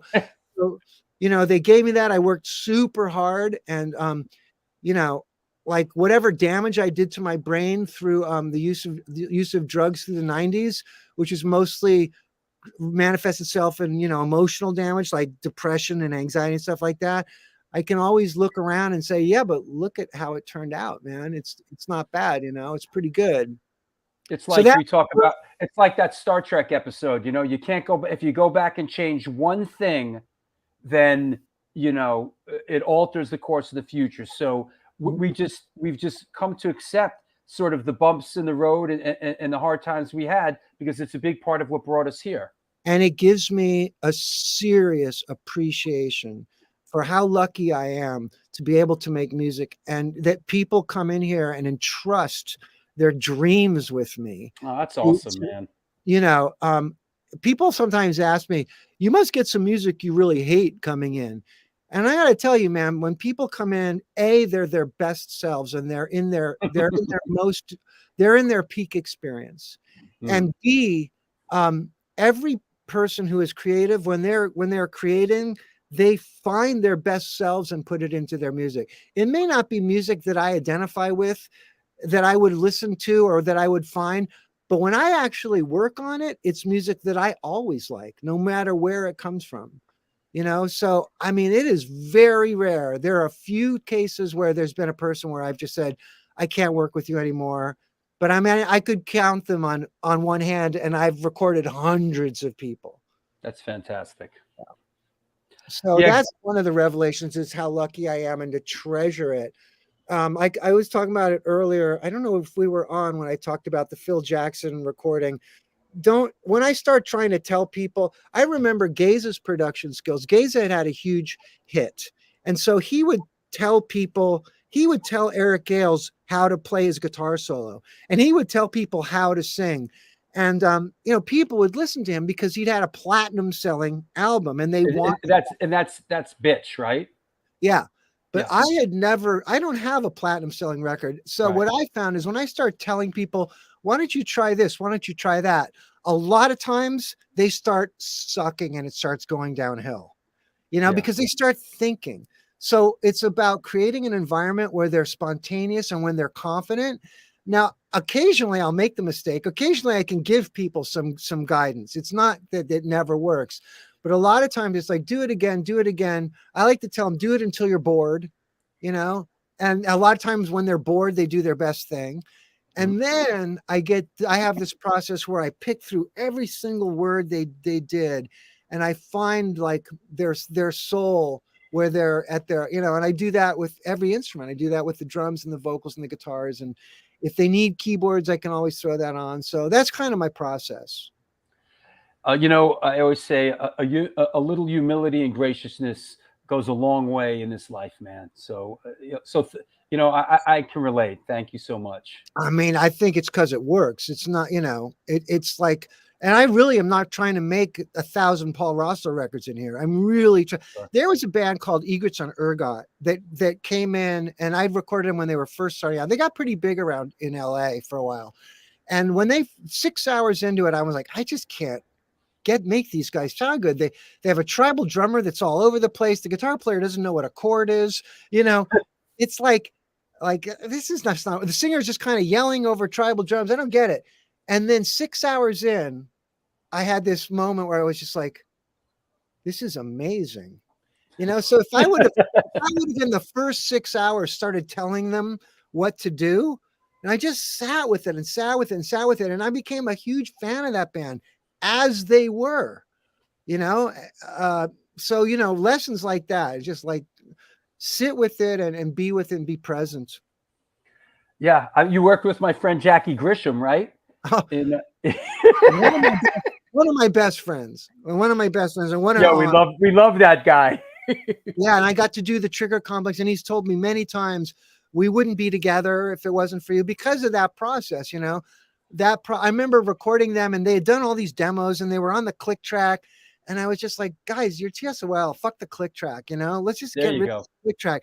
And the second I did that, it was like an explosion, and that whole record, they just played the shit out of it. It was with Frank Agnew, helped with the songwriting. And a lot of people I know want to hear Dance With Me or whatever, their old stuff. And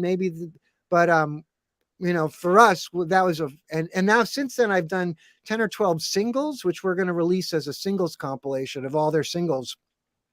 And Jax never stops experimenting, he's always like, he wants to do ballads, and he's fearless. He's fearless. That's the word I was just about. He's a fearless adventurer, Yeah.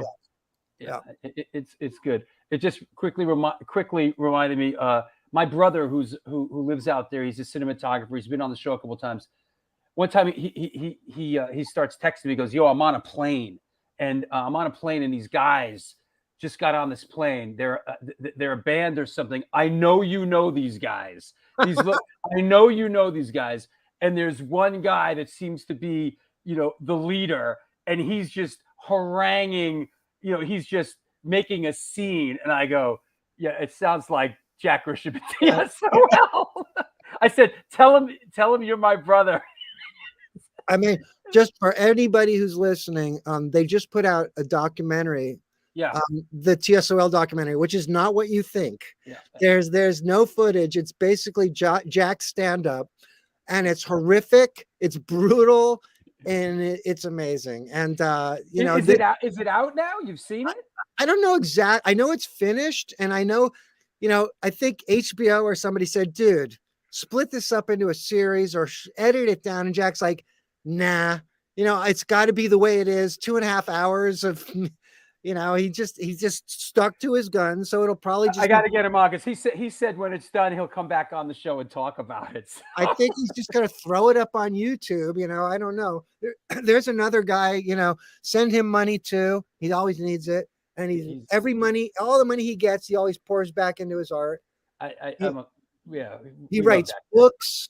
The guy just never stops moving. He's amazing. Just as we wrap up the Jack Grisham segment, the first band I was ever in Boston, and in 1981 or 2. First show I ever played. It was the first time TSOL played in Boston.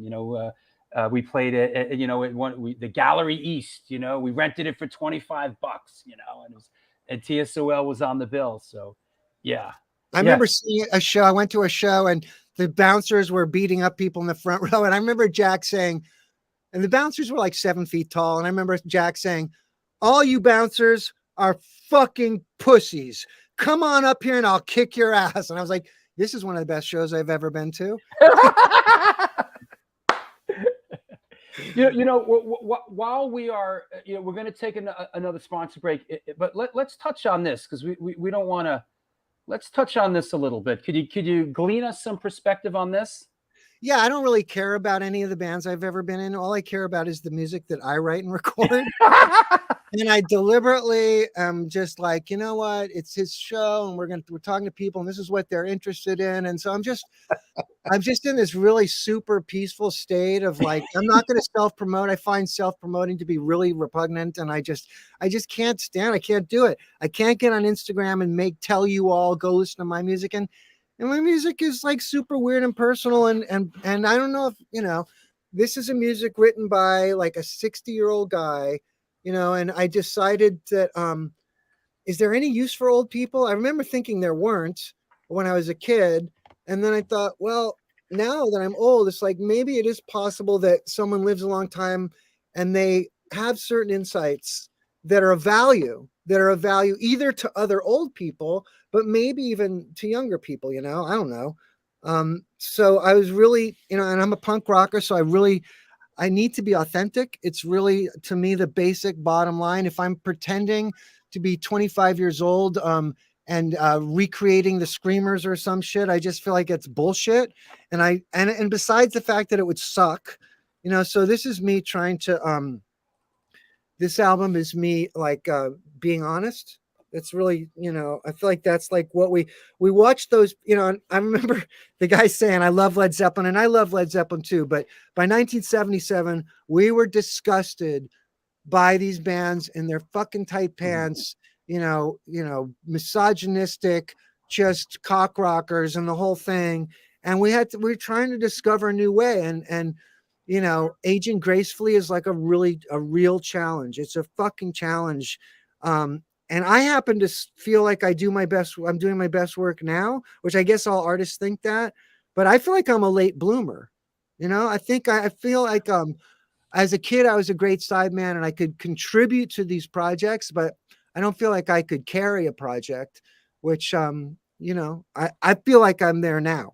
I feel like, Blaze 00073 says, I'm loving your personal work. So there are, it's out there, man.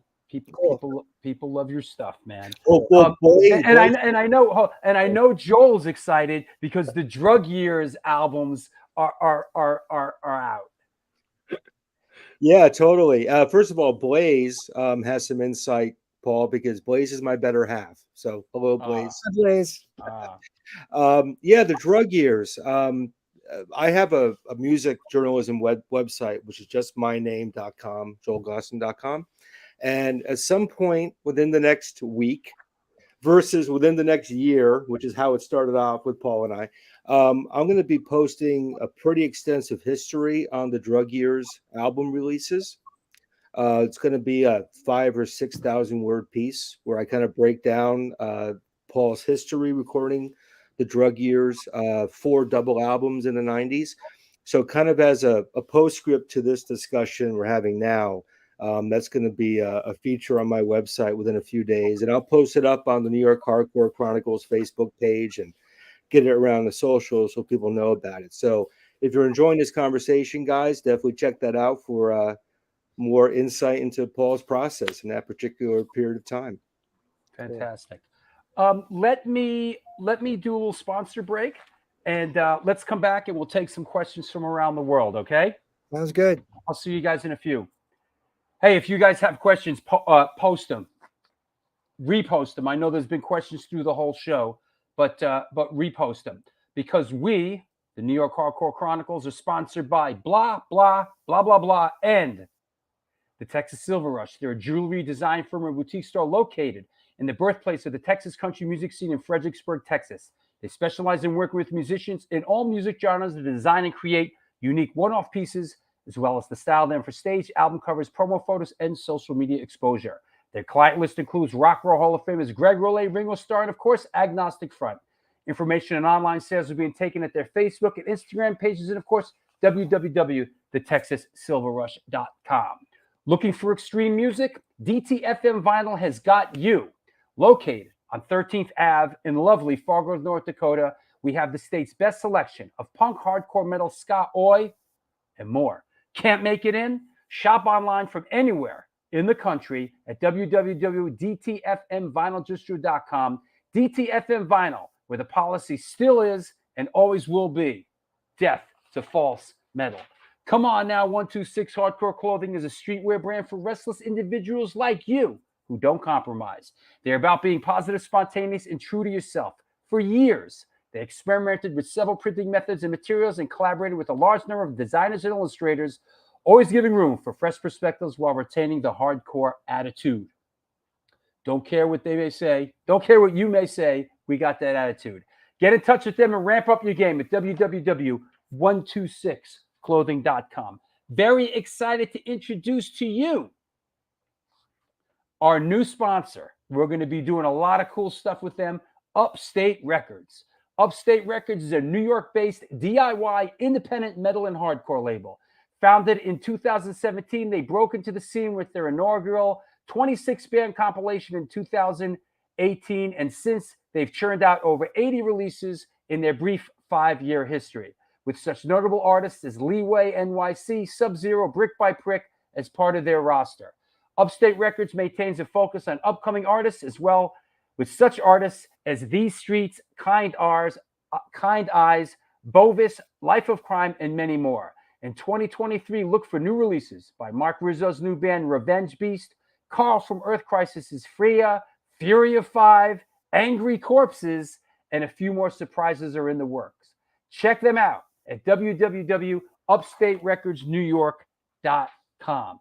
Want to mention a couple of shows at the Bowery Electric coming up. Sunday, February 12th is the Shutdown Show. It is a free all-ages matinee on the Bowery. A month later, on March 5th, Two-Man Advantage, first New York show in 5 years. And then Sunday, April 30th, first New York City show in 12 years, Go, with Crazy Eddie, Down Low, Crippled Earn, and Chum Huffer. All that's going down at the Bowery Electric. If it's free, it is for me. I think I covered everything. I know you know about the Patreon page. Please support the show. There's a PayPal address. There's also a super chat function. So don't be shy. Let it fly. I think I covered everything. Let's bring our guests back on. My co-host, Joel Ghostin and Paul Roessler. Let's see what we got. All right, let's start with this. Paul, what has been the most memorable live show that you've attended? That's a tough one. Nice and vague. I said earlier that there's there's this top tier, and then after that, it's like as good as it gets, right? And I remember the first time Bad Brains came to LA, that was like as good as it gets. And sure. Sometimes I saw that Black Flag show at the Whiskey with the Chuck Biscuits era was incredible. Screamer shows, I would stand on stage and it was as good as it gets. And there's some that were really Captain Beefheart at the Whiskey was. Ooh, now you're talking my language. I mean, I wasn't a huge Beefheart fan. I saw it live. It was just so, I didn't get it. And I saw it live and it was completely a Public Image at the Olympic Auditorium was incredible. And then there's some shows where I didn't expect anything. And Susie and the Banshees at the Peekaboo tour. I was like, I didn't expect anything. And it was just so elegant and so beautifully done. I saw a guy named Mark Curry play acoustic guitar in a basement and do 18 songs. It was as good as it gets. Recently I saw a Nick Cave show, and Nick Cave's a guy that I never really got, I mean, I always feel like I should get him. It seems like he does everything right. And I just never, it always felt like for me, it just missed it. And I saw it, stood in front of him. I was like, okay, I get it now. you know, and I knew I would forget a bunch of them. I mean, there were germs shows that I would have never wanted to be anywhere else ever, and weirdos shows. So there's a few. You know, this is just popped in my head. Did you see the Go-Go's back in the very, very early days? Sure. They were playing around. They were just one of the local bands. Yeah, huh? Yeah. A question from our friend from SSD Control, Mr. Al Burrell. How has digital audio changed Paul's approach to writing and recording? Oh, well, that's I kind of touched on that earlier a little bit. As far as this might be boring for people that no, probably not. So. I mean, I just record every single note that people play, which is something that if I had to be on tape and say, there it is, that's it, that's perfect. I don't even have that skill. I haven't developed it. And that's what those guys had to do. That's the take right there. And that's perfect. And that's perfectly in tune. And fucking, I can't do that shit. I just record, and then I put it all back together when it's quiet and when nobody's around. And then, and hey, man, sometimes people just knock it out real spontaneously. That's why I have to check the first takes the same as the last takes, For my own stuff, very much I can create a sound. I've done a bunch of stuff on this new record where I would just do a free-form improvisation and then force myself to follow the improv, which is not a verse chorus structure. And it allows me to go do things like that, which is really hard if you were to write that way. And so if just snatch something out of the air that just happens spontaneously and then carve that in stone and build around it. And it also allows me to go out and create lyrics that swim up from my subconscious as opposed to I write on a piece of paper. In other words, I go out and just start like over the top of it. And what happens is I notice, that vowel works good with this music, or that consonant works good with this music. And look, I said that word there. And is that what this song is about? And that process, which is really exhausting and arduous and frustrating, but I feel like I get results that are much better than when my brain says, I'm going to write a song about this. And that is a process I don't know how I could have ever done without digital recording. It reminded me of sort of Nina Hagen's her phrasing and stuff, some of her stuff. I was just listening, her kind of I don't want to say all over the place, but she's it's amazing that you say that, because that is one of the things she does. She doesn't want to sit there in the studio for 12 hours perfecting some shit. That's just not how she is. She comes in, she gives you, and a lot of times she doesn't even fucking know the song. And she's done stuff with these techno people where they're just doing beats. They don't have a problem with it. They just sample like the part they want to use. And yeah. I remember on the Personal Jesus record, a lot of that record she was talking. She's like, blah, blah, blah, blah, blah, blah, blah, blah. And I went through and I was like, you know what? I like it when she sings. And I picked out the spots mostly where she was singing. Sometimes she'd only sing it fucking once and talk it 10 times. And because it was digital, I had the opportunity. I didn't have to say, Nina, could you sing it, please? Because fuck, that's scary. I could get fired in a second for that. So I just let her do it, had a bunch of takes and go, I prefer the singing takes, and carve it out of that. Yeah. Here's a great question from our friend Pat Baldwin. What was the process of recording Pat Smear's first album like? It sounds like nothing else I've ever heard. Brilliant. I adore that record. So Pat and I think the first Twisted Roots had broken up, and I had a Porta studio, a 4-track cassette studio, and I would go over to his house, and I had spotted, Pat as this, Pat wasn't Pat yet. He'd been the guitarist from the Germs, but I had spotted in Twisted Roots how incredibly creative what he was. And I wanted to somehow try to develop that Queen, Beatles side of him a little bit and coax that out of him. And he was playing on some of the songs I was working on at the time, which wound up being the CD Presents Twisted Roots record, World War II, and some of those songs. And so we were doing a lot of home recordings, and God, it's, and he would get the lyrics out of some letter that some girl had written him, or some Michelle Bell wrote some words in blood on a sheet and he would get those words, or I wrote the words for a few songs because he's not a lyricist. And we were using a drum machine, and it was just so revelatory because he would say, okay, I want you to erase the drum machine from here to here. And I'd be like, what? I mean, I can just mute it, Pat. Are you sure you want me to erase the drum machine? And be like, just erase the drum machine from here to here. He would say things that I would think were so crazy. This is when you're working with a genius, you know, because I'm pretty fucking open-minded. And I would do things he would suggest things that I thought were crazy, and they would always be great. Wow. And so after I'd recorded these demos, and I was with SST, and I was doing Criminy with Mike Watt, which was piano and bass project. And I said, you know, Mike, he had a label called New Alliance. And I go, I've got this record I've recorded with Pat, and I'm so into it. It's so wonderful. And so he agreed to put it out. And then actually, I think SST put it out. It didn't wind up coming out on New Alliance. SST went in and did it.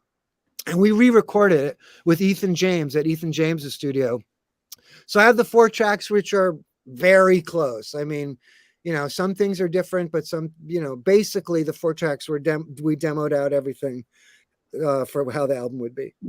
Got it. Our resident historian Chucky Brown asks, how long did it take to write the 21-minute song Galatia? Am I pronouncing that right? Galatia. Oh, I love you. Yeah. Is the song based on a book? Yeah, it's a book called Galatia 2.2 by Richard Powers, which is Richard Powers, one of my favorite writers. I've read almost everything he's written. And he had this book, and it's actually about AI. Last year, AI finally took over the world. But back when he wrote that book, it was the 90s, and there was barely an internet. And there's these great scenes in this book where he's going, I went on this thing called the World Wide Web, and I talked to somebody in another country. And, you know, it's like it was just being born. And so it's about the possibility of AI becoming conscious. And my friend Will came to me and said, we should turn this into a stage play. And I was like, this is a book basically where it's a guy sitting there staring at a computer. So I don't know what you're talking about. But I wrote a bunch of music for it. And then I was working with this, and nothing happened with it. I didn't finish it because we didn't do a stage play because it was a ridiculous idea. And I was working with a guy that I work with a lot named Fideaux, Phideaux, who's an amazing prog artist. And he was doing these like 20-minute songs, and I had written a 47-minute song, and I'm working with Fideaux, and I was like, oh, I could take all that, put it together and release it as a song. And it wound up being 21 minutes. And wow. Yeah, it's cool. Are very attentive, and thank you, Cliff Monk. Paul, what's that analog synth that you used in Nina Hagen? The one you say sounds out of tune. Ooh, what's that? That's it. That's the Steiner Parker on the top, the Steiner Parker Synthicon, which I also used with the Screamers. It's just this bitch, and I got it thrown into a deal. I was buying some keyboards at West LA Music in 1975, and they said, well, you can buy this for $100. We'll throw this in. And man, am I glad I bought it, because it's wow.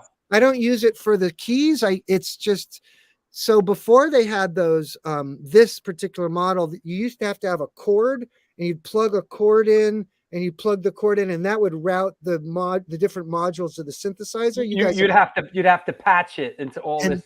This thing switch. It's a color-coded switch, and it looks just like a little toy, like no big deal, but it's so powerful, and it's so great for live because I can do stuff that you would have to do with those stupid cables on stage with just a switch. So I used it a lot with Jatan Damon Quartet and Harry Cloud when I played live, and it's a fucking awesome box. That's awesome. Good question. Violet Times asks, any stories, insights about consumers, Black Randy, Kevin McMahon, Prick Lucky Pierre, he'd like to share, please? Yeah, I mean, well, all those people, brilliant. Kevin McMahon, someone, they were looking for a keyboard player, the band Prick. And if you've never heard of them, there's an album called The Puppet, which is just one of my favorite albums, which is hard to say. But Trent Reznor had produced the first couple songs, and Trent had been in his band, Lucky Pierre. And when Trent got big, he went and tracked down Kevin, who was a chef in San Francisco, and said, let's make the album of these songs. And it's just incredible music. And Kevin is just brilliant. And when you see Trent Reznor and Kevin standing next to each other, you realize that Trent stole everything from Kevin. And Trent Ouch. is like kind of the little boy version of Kevin, who is much more weathered, much more hawk-faced, and really, really intense and scary. And I played with him for a while. I wasn't up to the task, honestly. I mean, Trent, I didn't, it was super high tech. I mean, I was up to it. It made no sense what I was trying to do. I was trying to trigger all the samples from the album. And eventually they realized, like, everybody who's doing this is doing this with backing tracks. It's just, I would see, we opened and toured with 9 Inch Nails, and I would see 9 Inch Nails start a song, and the smoke and the lights and the music, and they would all just be standing there because they hadn't, they're playing 2 backing tracks. And you can hate on that all you want, but this music is created in a studio, and that's how the music is created. It's very impossible to recreate live. And that is a way to do it. And what I was doing was I would add all the sounds on a keyboard, and I was pushing keys to trigger all the sounds. It was insane. And at a certain point they realized, we should just do this with backing tracks. So I got the boot. But I love Prick, and Kevin, intense guy, and I really liked him a lot. I didn't know if I got to know him really that well, but I really had a lot of respect for him. Mad respect for that guy. Right on. Hey, Joel, is there something? Is there a question or something that's sort of in the quiver there that you want to ask? I want to make sure at some point during this conversation, the Jatan Damon quartet gets some love. And personally, I've been friends with Jatan for a long time. Paul, I've known you for a long time. When that band formed, I was so happy because it was like my friends were getting together to do something cool. And I absolutely love that band. So I was hoping you can kind of let people know what that's about and your history working with Jatan and Rick Agnew as well, who's a part of that ensemble. Yeah, for those of you who don't know, Jatan was in Christian Death, and Rick was in Christian Death, but they were at different times. And they were partners, and they asked me, I was doing a show. I have this prog piece. I was doing a piano show, and they were playing, and they said, if you want to just jump up and play with us, just join us. And I was like, I don't do that anymore. I feel like that's so disrespectful to just jump up and not know their music. And they go, no, this is different. We're doing things called repetitions where things happen over and over and it evolves. And I'm like, all right, I'll try it. And I did it. And it was like, my friend of mine once said, the room became incredibly windy. It was like really, really intense.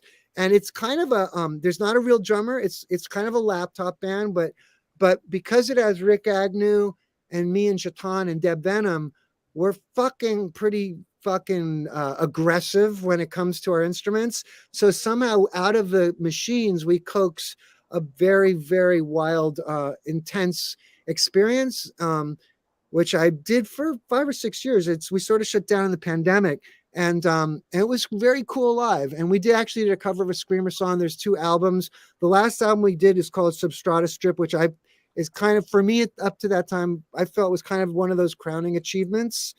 Sonically, it's just, it's like when you've been doing this for a long time, you want to do something you've never heard before, and you're bound to like lose people, because you've gone into such distant like frontiers that people like maybe have a trouble like following there. But for me and Rick and Jatan and Deb, that's to me, it's just beautiful music, and there are songs. I don't want it to sound like it's some kind of sound collage. It's not that at all. It's got grooves, it's got beats, but it's super. I think it's pretty advanced. Jatan is actually going to be here 15 minutes after this interview ends, and we're working on a new project, which is we asked me to do an orchestral album with her, which is I'm very, very extremely excited about, but we don't need to talk about that yet. Excellent. Well, please give her my love when you see her. I'll do that. My girlfriend is a huge fan of hers, and super excited that you were coming on the show. She is a witch. Jatan is a witch. She did a thing where she got we did a Sun Ra song, and she got 30 musicians to play the Sun Ra song, and they filmed it. And there's a video of it. I think it's called Retrospect with a K. Wow. And they filmed it. And then we did an Eno song, and she got a choir of like 30 people to sing this Eno song. We just did the Eno song for a whole set. So she does these. She's an incredible conceptualist. She's a visionary. She just makes stuff happen. And one of those people that's just gotten better and better and better. I feel better and better. I feel like some of us spring forth fully formed, like Darby Crash, John Lydon. There they are, fully formed. Some of us, it's this long, slow growth. You know. I'll buy that. I will buy that. As we sort of head down the home stretch, you know, you sort of mentioned it peripherally, but I'd like to get a little clarity on it. Josie Cotton, your history with this artist and where you're moving forward with her. Josie's my partner in the studio, and I started working with her. I think it was the end of the 90s, and I sort of became her producer. She had a big sort of LA hit, Johnny Are You Queer, which then wound up being used in Jackass. And when she came out, she was sort of like this new wavy pop artist. Right. But, you know, she was working with producers, and those are some great records. But honestly, there's so much more to her. Or maybe she evolved later, but I came to know her a few years after that. And she did an album of songs for B movies, which is called Invasion of the Bee Girls, which is incredible. Wow. And then we did a series of albums, and I came to she really lets me loose as a producer. She really gives me a lot of, so we did this album called Movie Disaster Music, which is wild, and an album called Pussycat Babylon, which is wild. And we just completed a new record, which is about to come out, called Day of the Gun. So I have this long history with her, and basically we just were recording all the time. You know, she's super detail oriented, but a brilliant songwriter and a great vocalist. And she's out playing live now. And and I think that's another person. I mean, she was great when she started. She's just got a really amazing voice.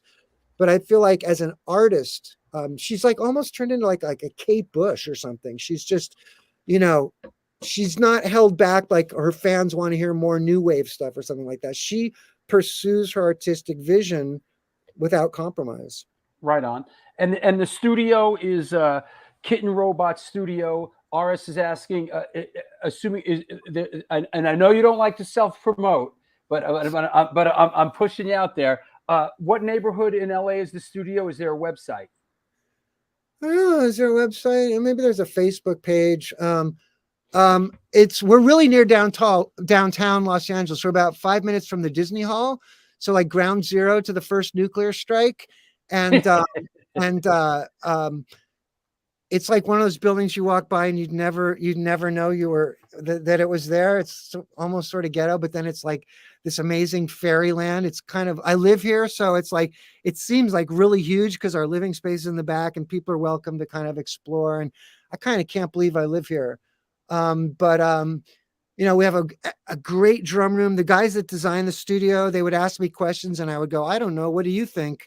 And they the guy designed a lot of the Lucasfilm studios and all these studios in Mumbai and all this stuff. And they just designed this incredible room. And it's just really comfortable to work here. And people just don't want to leave. And they always come back, you know, they always want to, you know, work here again. So it's a good place to work. Where did I see? There's a Facebook page you can contact me on. I can only keep track of one fucking social media. I don't know how you guys. Here he is on Facebook. It's easy. Just look him up and you'll find him. You know what? There's a Kitten Robot website, which is probably a really good way to do it because it's both the label and the studio, and they actually are on it. So I would go to the kittenrobot.com website if you really want to contact me, because I get swamped, man. I mean, I like recording like like after I sign off here, Jatan's coming for 3 hours, Fido's coming for another 4 hours, and then everybody leaves, and I'm working from midnight till 2, catching up on all the stuff that needs to be done. So it's like I finally just gave up trying to. I remember in MindSpace days, I said I really want to be accessible. I want everybody to contact me. I want to answer every fucking, everybody that reaches out to me. I want to be able to do that. I feel like that's, who am I to think that like I'm like too important to talk to? But now it's like the music is just I'm super devoted to trying to do a good job for people, and so I'm like slipping as far as being accessible. I kind of regret it, but I am accessible through the Kitten Robot website. That's probably best. Good, fantastic. Do we have time for 1 or 2 more? I'm good. Okay. Rick asks, how did Paul get involved with Mikey from the Fairmounts on the Go-Go's cover? What? The Go-Go's cover record? Is it? Yeah. Does that make sense?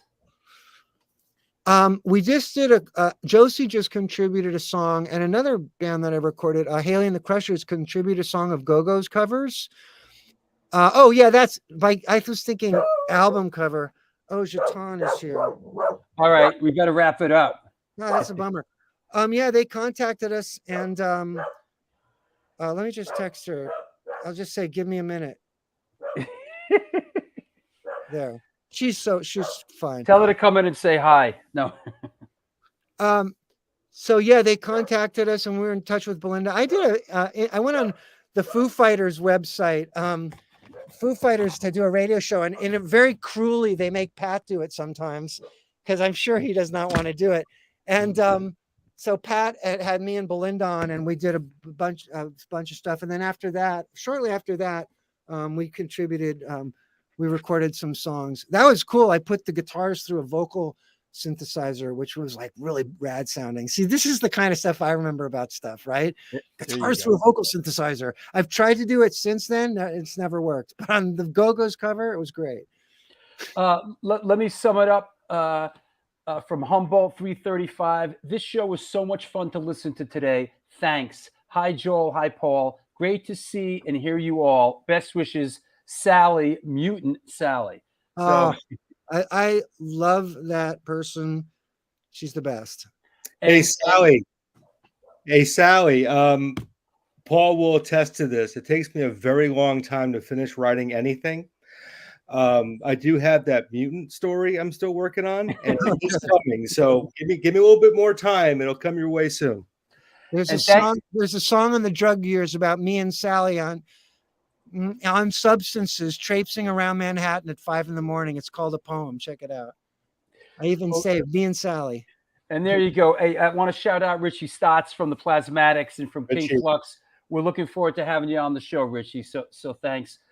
Paul, thank you so very much. I really enjoyed the show today. And I can't thank you enough. Anybody you want to thank? Great job. Great questions. Great format. I love doing it. Anybody you want to thank or anything on the way out? You guys, everybody. I'm just going to forget people. So. All right. All right. We'll see you later, Paul. Go do your thing. Take care, Paul. See ya. Take care. Bye-bye. Shit, we had to let him go, Joel. Right? Well, I'm dying to hear what Paul and Jatan come up with next. I mean, those two people together it's incredible. Here we could spy on the room. That was great, man. I love having you on co-hosting with me. You know, cool. Yeah, it was a lot of fun. It just with an artist like this, you just add a lot of perspective to it, and I appreciate it. You know. It's my pleasure, and it's great that you had Paul on. You know, he's very well traveled, and I think we really just scratched the surface here. Yeah, but we did good. We had a lot of notes. Yes, and you know, we sort of leapfrogged into some of the important stuff. You know, I think we hit all the notes. You know, for the most part. You know. Yeah, absolutely, and I hope everybody enjoyed the show and check out Paul's voluminous output. And you're gonna be back on with me when we do Richie Stotts. Absolutely, can't wait. Yeah. I'm really excited about having him on the show. He's a real New York City treasure. And it's So- it's amazing that Richie came on the show today. I see him making comments, and that's great, Richie. You know, this show never ceases to bring me great joy, man. I'm really fortunate, you know. Yep. Absolutely. Yeah. So, and I want to remind everybody that we will see you guys on this Sunday with John LaFada from Neglect, Madball, Mind Over Matter, Death Cycle, and The Great Lie. We'll be getting into some drum stuff. So, thanks a lot, Joel. I'll talk to you soon. Have a good night up there in New Hampshire. You too, Drew. Take care. My pleasure. Take care. Well, there you have it. Another great one in the books. That was I really enjoyed that. And I hope you did too. This was the New York Hardcore Chronicles Live, and we'll see you on Sunday. Until then, do good things and good things will come to you.